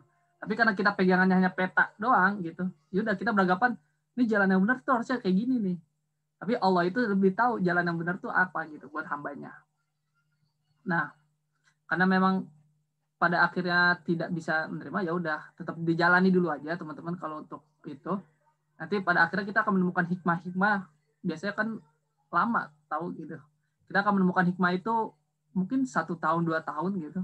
Dan teman-teman akan merasakan apa itu ya. Jadi pernah di titik terendah kan teman-teman, pernah di titik terendah, capek dan sebagainya gitu. Terus akhirnya yaudah jalani dulu aja, jalanin. Tapi pasca misalnya pasca 2 tahun gitu. Yang diingat tuh biasanya pas kita lagi ada keadaan tersebut gitu. Keadaan yang mana akhirnya mendesak diri kita.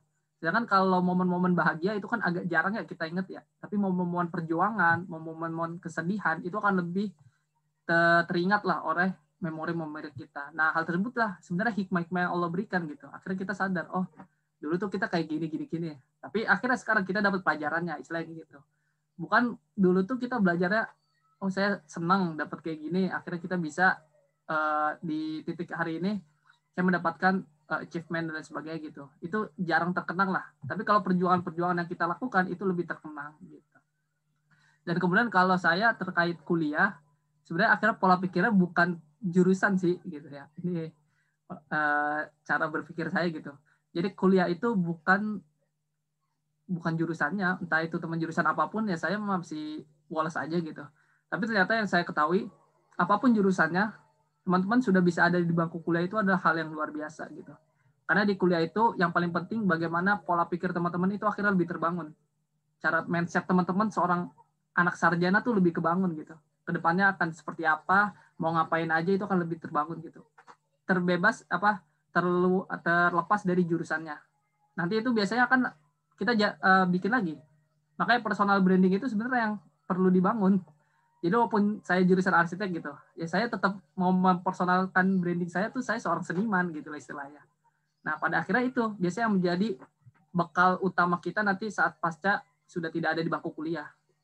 Tapi imbasnya apa? Saat kita berada di bangku kuliah apa?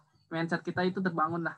Mindsetnya akan lebih luar biasa, lebih akademik lah kan istilahnya gitu ya. Akademik, nanti baru teman-teman itu menjadi modal ke depannya. Itu sih kalau dari Akang mah.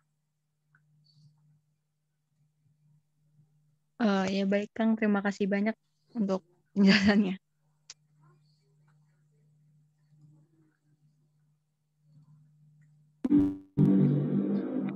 Baik Kang, ini ada pertanyaan.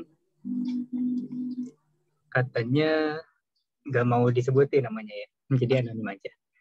Pertanyaannya, kalau kita udah mulai berkarya, terus di tengah jalan kita vakum karena salah satu alasan yang dianggap lebih prioritas untuk segera diselesaikan. Nah, cara untuk memulai berkarya lagi setelah urusan kita selesai itu gimana ya? Kayak gitu Kang pertanyaan. Oke, saat kita udah hibernasi mah kelamaan, vakum lah istilahnya. Kita udah vakum nggak berkarya. Itu kayak terjadi banyak di pengalaman saya gitu ya. Lagi kalau teman-teman ya gitu secara keorganisasian akhirnya menghambat untuk bisa postingan lagi kalau secara ide kan kayak gitu. Sebenarnya balik lagi teman-teman, makanya di awal itu kan why ya. Kenapa teman-teman akhirnya mau menjadi seorang muslim designer? Kenapa teman-teman memilih jalan ini? Kenapa teman-teman gitu? Akhirnya kenapa ini menjadi energi atau menjadi pendorong utama gitu ya untuk nanti kita memulainya lagi. Entah itu lagi vakum, entah itu sempat hibernasi 1 tahun 2 tahun gitu, nggak apa-apa gitu. Tapi kalau kita memiliki why yang kuat, akhirnya itu membangun diri kita untuk lebih bisa bangkit lagi lah istilahnya kayak gitu. Jadi no problem teman-teman kalau memang ada hal yang mendesak dan memang harus dilakukan, diselesaikan terlebih dahulu, entah itu akademik, entah itu memang urusannya berkaitan dengan orang tua, itu kan sebagai tanggung jawab kita gitu. Amanah kita sebagai anak kan itu kan. No problem gitu. Selagi ya sebenarnya bisa kita tetap lakukan gitu walaupun sedikit. Misalnya porsinya kita dikitin lah gitu. Kalau saya pribadi walaupun lagi vakum organisasi, ngegambar tetap ngegambar gitu ya. Entah itu hanya sebatas coretan-coretan ngasal gitu, itu tetap aja dilakukan. Karena entah ya, itu udah dari dorongan diri gitu ya, untuk selalu ada prosesnya tiap hari tuh ngapain gitu. Jadi makanya kalau istilah kenapa sih Rai coret, ini kan ada orang bertanya, kenapa sih Rai coret yang diangkat kan gitu. Ya itu. Karena kan coretan itu kan konotasinya negatif teman-teman. Coretan ada hal yang ya udah, kamu dapat nilai 0 dicoret gitu misalnya. Kamu dapat ini salah dicoret. Coret kan kayak nggak ada tenaga yang dilakukan, tidak ada effort yang mau dilakukan gitu, udah tapi dicoret aja. Nah, maka itu salah satu makna yang saya ambil di Rai coret tersebut gitu. Jadi menggambar itu ya tidak usah terlalu dibanyak pikirkan lah, udah bikin aja gitu gambar. Itu sih ide saya mah. Ya, baik. Hatur nuhun Kak Iban, semoga terjawab ya untuk yang bertanya tadi. Ini ada pertanyaan lagi Kang dari Lantika. Pertanyaannya, seperti kata Kang Iban tadi, bahwa hidup kita pun perlu didesain dengan baik. Pertanyaannya, menurut Kang Iban, tools apa saja yang bisa kita gunakan agar hidup kita lebih terarah? Seperti itu. Tools apa saja agar kita tetap hidup terarah? Ya, teman-teman pegang. Yeah. Itu sih jawaban paling ini mah itu ya. Karena sebagai pedoman kita itu udah pastinya, dan insya Allah itu akan ada jawabannya gitu. Tapi terlepas dari itu, bagaimana kita bisa membreakdown apa yang diarahkan Al-Quran di kehidupan kita gitu kan. Istilahnya apa ya, melogikakan agama lah, kayak gitu istilahnya kayak gitu. Ya kan kalau agama itu kan kayak teman-teman langsung nerimanya, oh udah mutlak gitu ya, nggak bisa diapa-apain gitu. Buatlah kebaikan gitu. Allah akan, takdir Allah itu udah ketetapannya kayak gitu. Tapi di balik itu, bagaimana kita bisa menafsirkannya secara rasional di kehidupan kita, secara lebih spesifik juga di setiap rencana kita kayak gitu. Misalnya disuruh berbuat baik lah. Nah, berbuat baik seperti apa yang teman-teman akan lakukan gitu. Dengan kepribadian teman-teman, dengan kemampuan teman-teman, itu coba di breakdown kebaikan seperti apa. Berdakwalah gitu, atau beribadah. Nah, beribadah seperti apa? Masing-masing dari kita tuh biasanya ada ibadah gacoan ya gitu istilahnya. Ibadah khusus yang sering kita lakukan. Entah itu di sholat malam kita lebih kuat gitu, entah di istighfar kita lebih banyak, itu ada pasti di masing-masing kita. Maka itu salah satu toolsnya sih teman-teman. Jadi kalau kita mentadaburi ayat Al-Quran, mentadaburi alam-alam yang ada gitu, udah dapat hikmahnya secara universal, udah coba teman-teman breakdown lagi ke rencana hidup teman-teman secara spesifik gitu. Itu akan lebih terjawab sih gitu ya, daripada kita hanya sebatas mempercayai aja. Buatlah kebaikan gitu, berbuatlah kebaikan. Yaudah, kita berbuat kebaikannya bebas aja gitu, nggak spesifik gitu. Nah, sebenarnya itu agak kurang terarah juga nanti kehidupan kita. Toh saat kita hanya sebatas ini, nah kan misalnya menjadi orang-orang yang hanya membantu di gedung gitu lah. Yaudah itu juga kebaikan gitu. Tapi kan kalau kita menjadi orang yang lebih memiliki posisi yang di atas kayak gitu kan, berapa banyak kebaikan yang sebenarnya bisa kita berikan juga. Nah, itu menjadi pertanyaannya kan di situ. Itu sih dari Akang mah gitu ya. Baik, hatur nuhun Kang. Karena tidak ada yang bertanya lagi ya, kita lanjut saja ke kesimpulannya. Jadi untuk kesimpulan pematerian kali ini, setelah tadi kita belajar tentang purpose atau tujuan yang berisi, kita harus tahu why, how, what, yang seperti itunya. Kemudian pola pikir yang bisa kita gunakan ada critical thinking, design thinking, creative thinking yang untuk digunakan dalam menghadapi masalah. Kemudian belajar tentang berkarya, yang artinya berkarya itu bertumbuh. Jadi gak usah takut gitu untuk memulainya, karena yang namanya belajar itu juga sepanjang hayat gitu kan. Dan intinya dari Muslim Designer bukan sekadar membuat pamflet, flyer, dan lain-lain, tapi juga bagaimana kita bisa terus bertumbuh dan menyelesaikan masalah di lingkungan kita dengan terus berkontribusi gitu. Mungkin salah satu caranya bisa dengan meningkatkan kualitas diri kita gitu, dengan meningkatkan kualitas personal branding kita gitu, agar bukan hanya bisa dirasakan oleh pada orang Muslim saja, tetapi juga untuk orang yang non-Muslim. Dan terakhir mungkin berkarya itu sama dengan kita sedang tumbuh yang tadi, karena Allah gak lihat hasil, dan Allah melihatnya dari proses dan usaha yang kita lakukan gitu. Jadi gak usah takut untuk belajar, teruslah bertumbuh dan berproses lah. Seperti itu Kang, untuk kesimpulan kali ini. Baik, selanjutnya kita akan ada sesi dokumentasi dulu ya. Untuk panitia, apakah sudah disiapkan untuk dokumentasi?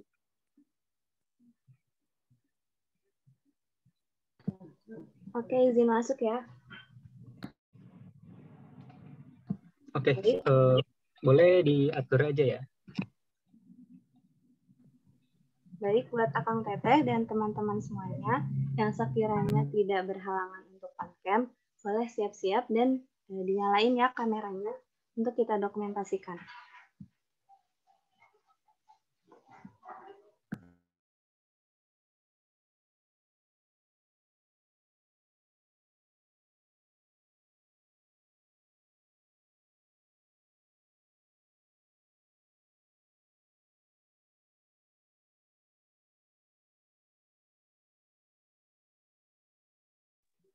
Ayo, teman-teman di sini semuanya yang sudah hadir, boleh untuk menyalakan kameranya ya.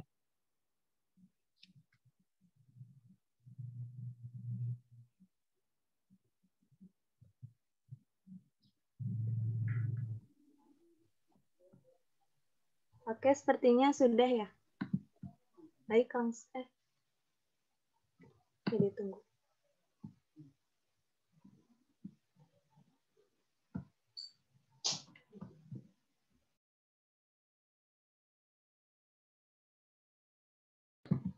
Oke, langsung kita mulai ya.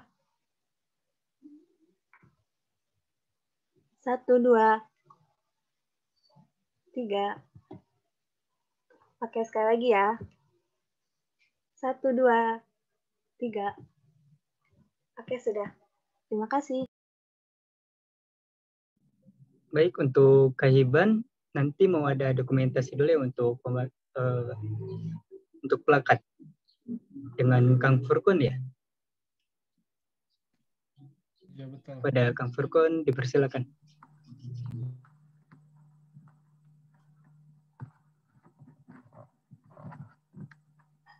Bismillahirrahmanirrahim. Mungkin ini kan jadi kita berikan sertifikat itu penghargaan kepada Kang Hiban itu sebagai pemateri itu. Mohon diterima ya Kang. Oke, hatur nuhun, jazakumullah khairan buat para. Oke, siap Kang. Mungkin memang sih dalam bentuk digital gitu, tapi semoga nanti kita di acara kedepannya bisa kembali gitu, semoga pandemi COVID-19 bisa segera berakhir gitu, sehingga mungkin di acara kedepannya kita bisa mengadakan acara yang offline dan lebih ramai lagi. Amin, amin. Itu saja. Terima kasih Kang. Sama-sama.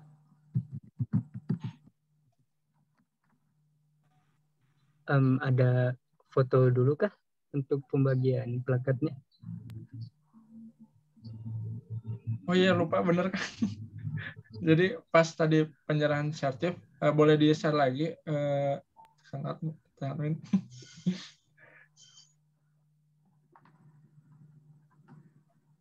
mungkin dari itu dokumentasi boleh itu lagi mendokumentasikan ini saat penyerahan sertifikat. Oke, Kang. Izin dokumentasi ya. Oke, kita mulai. 1, 2, 3. Oke, sudah. Terima kasih, Kang. Oke.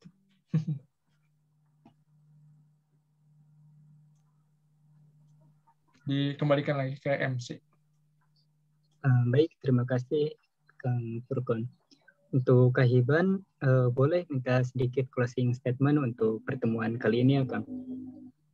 Baik. Silakan, Kak. Baik, sedikit closing statement dari saya ini mah sering biasanya ini. Terkait webinar, kemudian terkait talk show dan sebagainya, itu kan biasanya teman-teman bisa mendapatkannya sepekan sekali ada, cari ilmu dimanapun bisa gitu ya, dengan banjir informasi hari ini, kemudahan akses juga gitu. Tapi bagaimana lagi pola pikir teman-teman itu terbangun dan juga action yang akan teman-teman lakukan gitu. Jadi agak percuma kalau teman-teman udah dapat ilmu sana sini, udah diramu, udah ada mindset atau ide gede teman-teman di pikiran teman-teman, tapi tidak memulai langkah kecil gitu. Tidak mulai mencoba untuk merealisasikannya secara nyata gitu. Jadi harapannya apa yang sudah didapatkan hari ini itu coba teman-teman praktekkan gitu ya, sedikit demi sedikit di dalam kehidupan teman-teman gitu, ataupun untuk saya juga pribadi khususnya gitu. Itu saja closing statement dari saya mah. Terima kasih. Oke, baik Kang, hatur nuhun jazakumullah khairan kepada Kang Hiban yang telah sharing kepada kita semua. Banyak banget ya materi yang bisa kita ambil gitu, khususnya bagi saya sendiri. Baik, untuk kali ini sebelumnya kalau Kang Hiban mungkin ada acara lagi, ada kegiatan yang penting lagi, jika ingin live duluan, mangga dipersilakan Kang. Untuk teman-teman yang hadir di sini, jangan dulu keluar ya, karena kita akan ada post-test dan agenda selanjutnya. Gimana panitia, apakah sudah disediakan?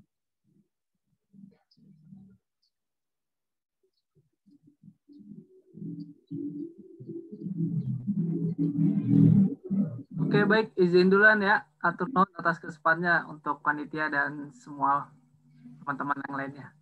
Siap Kang Iban, turun juga. Assalamualaikum warahmatullahi wabarakatuh. Waalaikumsalam warahmatullahi wabarakatuh. Banyak Kang Hiban. Mohon Kang.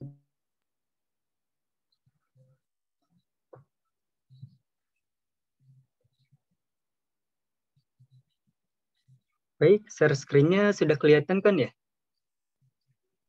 Sudah Ini Kang. untuk post-testnya, mangga boleh dibuka di web yaitu Quizzes. Kodenya sudah ada ya.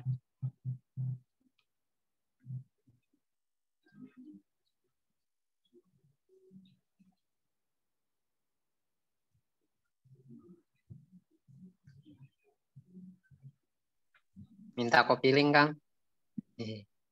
Oke, sebentar ya.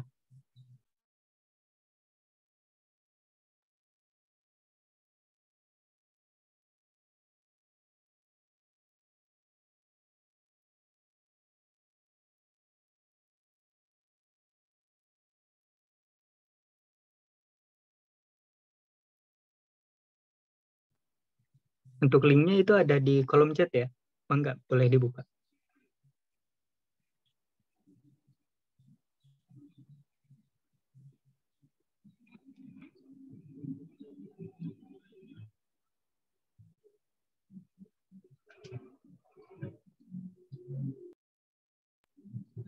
Ini kita santai aja ya, tesnya nggak usah tegang-tegang banget gitu. Nggak usah terlalu terbawa suasana UAS kemarin.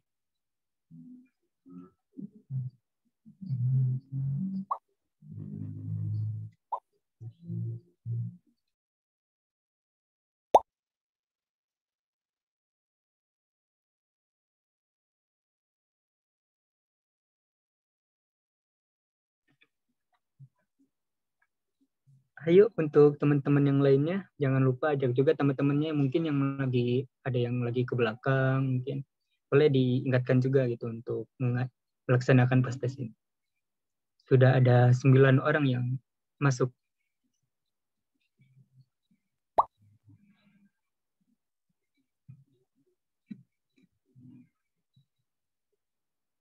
Ada Ade Madara.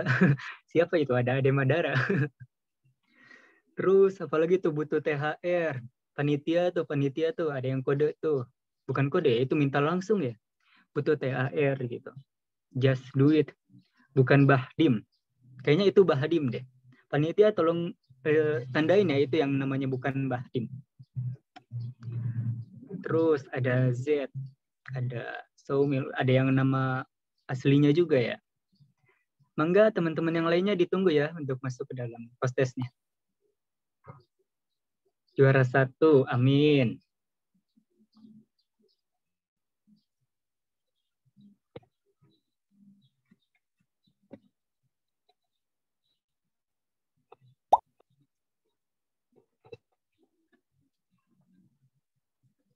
Tuh, udah ada lagi tuh yang masuk tuh. Ada RMY, ada calon sukses juga. Amin, amin. Ada yang inisialnya RR juga. Siapa ya? Rory bukan?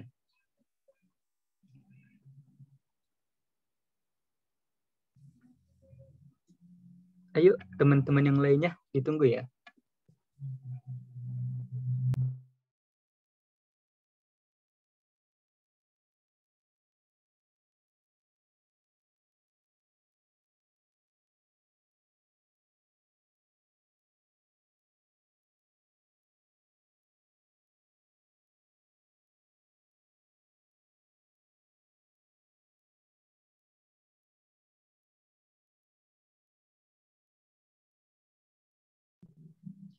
Tolong diingatkan lagi ya kepada teman-teman yang hadir di sini tapi belum masuk untuk postesnya, untuk segera masuk ke dalam postesnya karena bentar lagi kita akan mulai postesnya.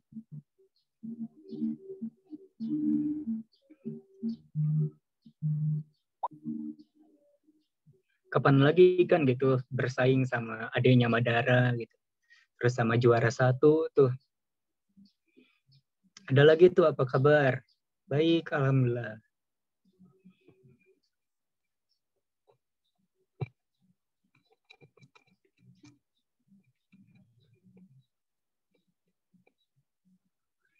Udah siapkah teman-teman semuanya?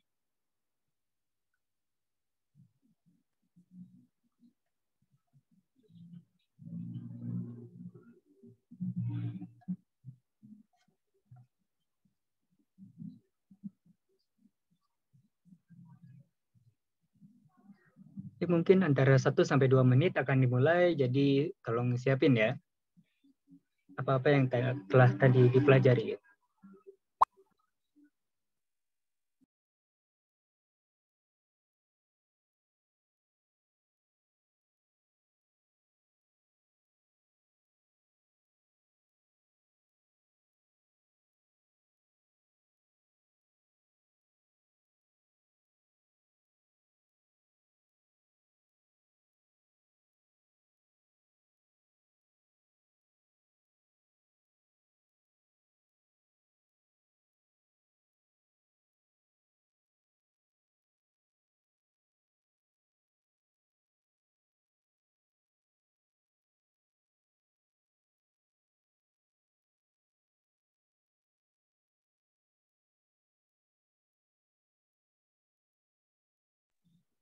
Baik, kita akan segera mulai postesnya ya.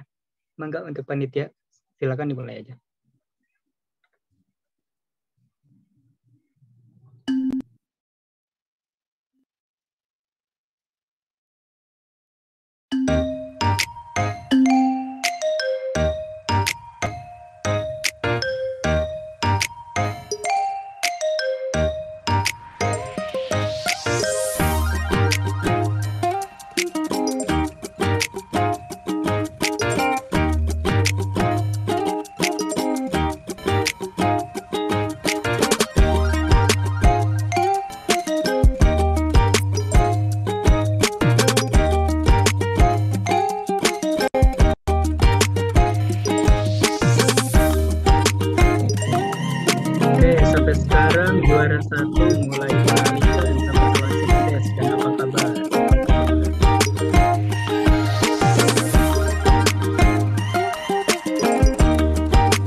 peringkat 1 setelah sukses jadi turun ke nomor 3. Dan ada player baru di sini butuh THR jadi ke peringkat 2.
Udah beres kan ya pastasnya ya? Di sini ada 3 peringkat terbesar. Itu untuk yang namanya Hashirama Senju dengan urutan peringkat pertama. Terus yang kedua yaitu Bukan Bang Kim. Dan yang ketiga yaitu Apa Kabar. Yang untuk yang 3 besar di sini nanti boleh hubungi panitia ya.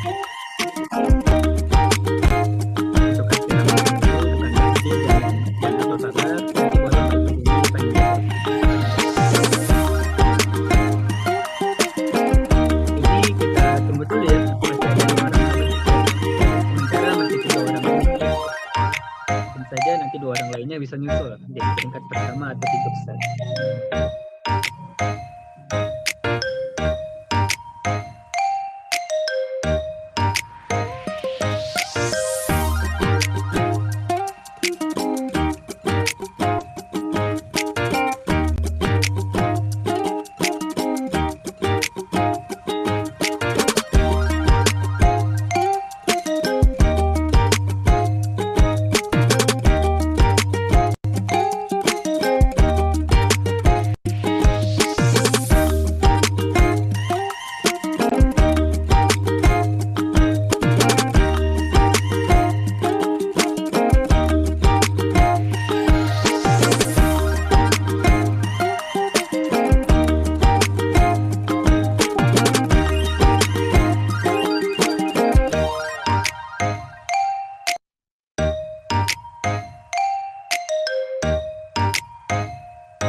Ini masih ada dua orang lagi kan yang ngisi ya?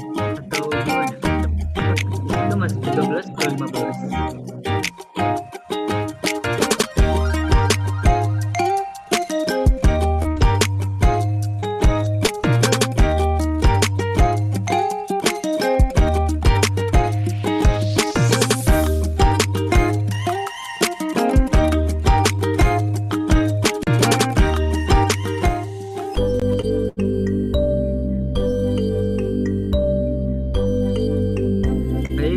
alhamdulillah prosesnya sudah selesai dilaksanakan, dan untuk 3 besar yaitu yang pertama ada Hasirama Senju ya tadi ya.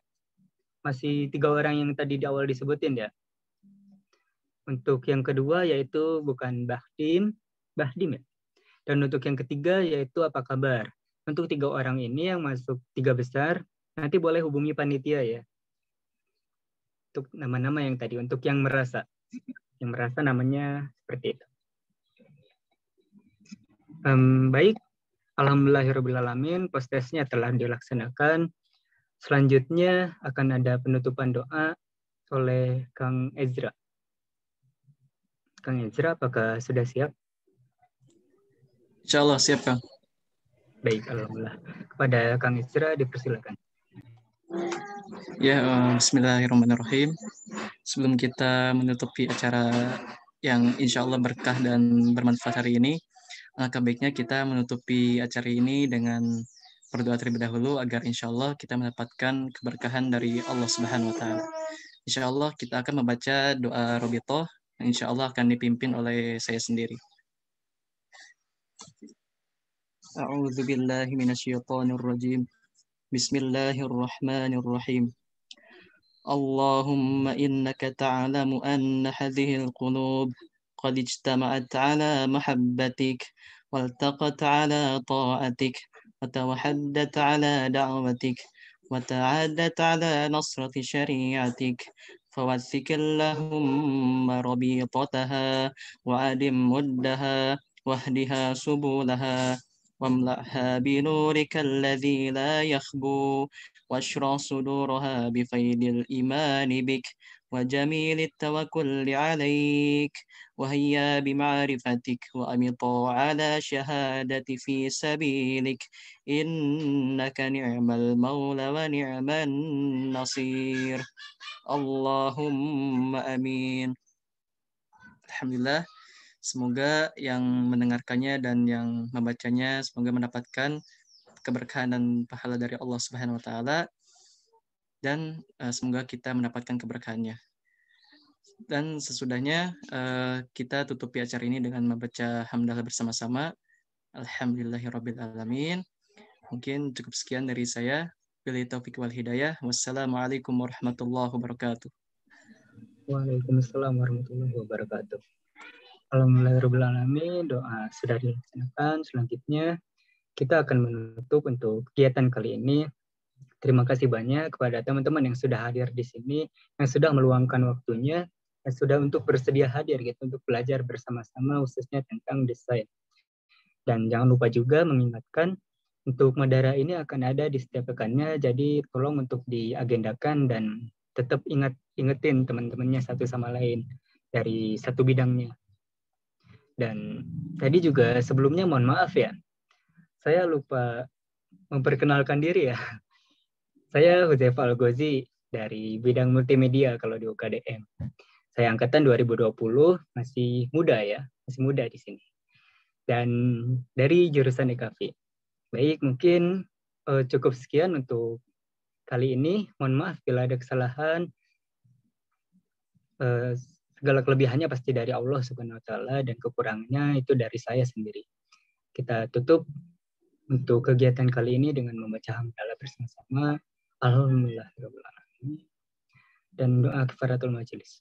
Subhanakallahumma wa bihamdika asyhadu an la ilaha illa anta astaghfiruka wa atubu ilaik.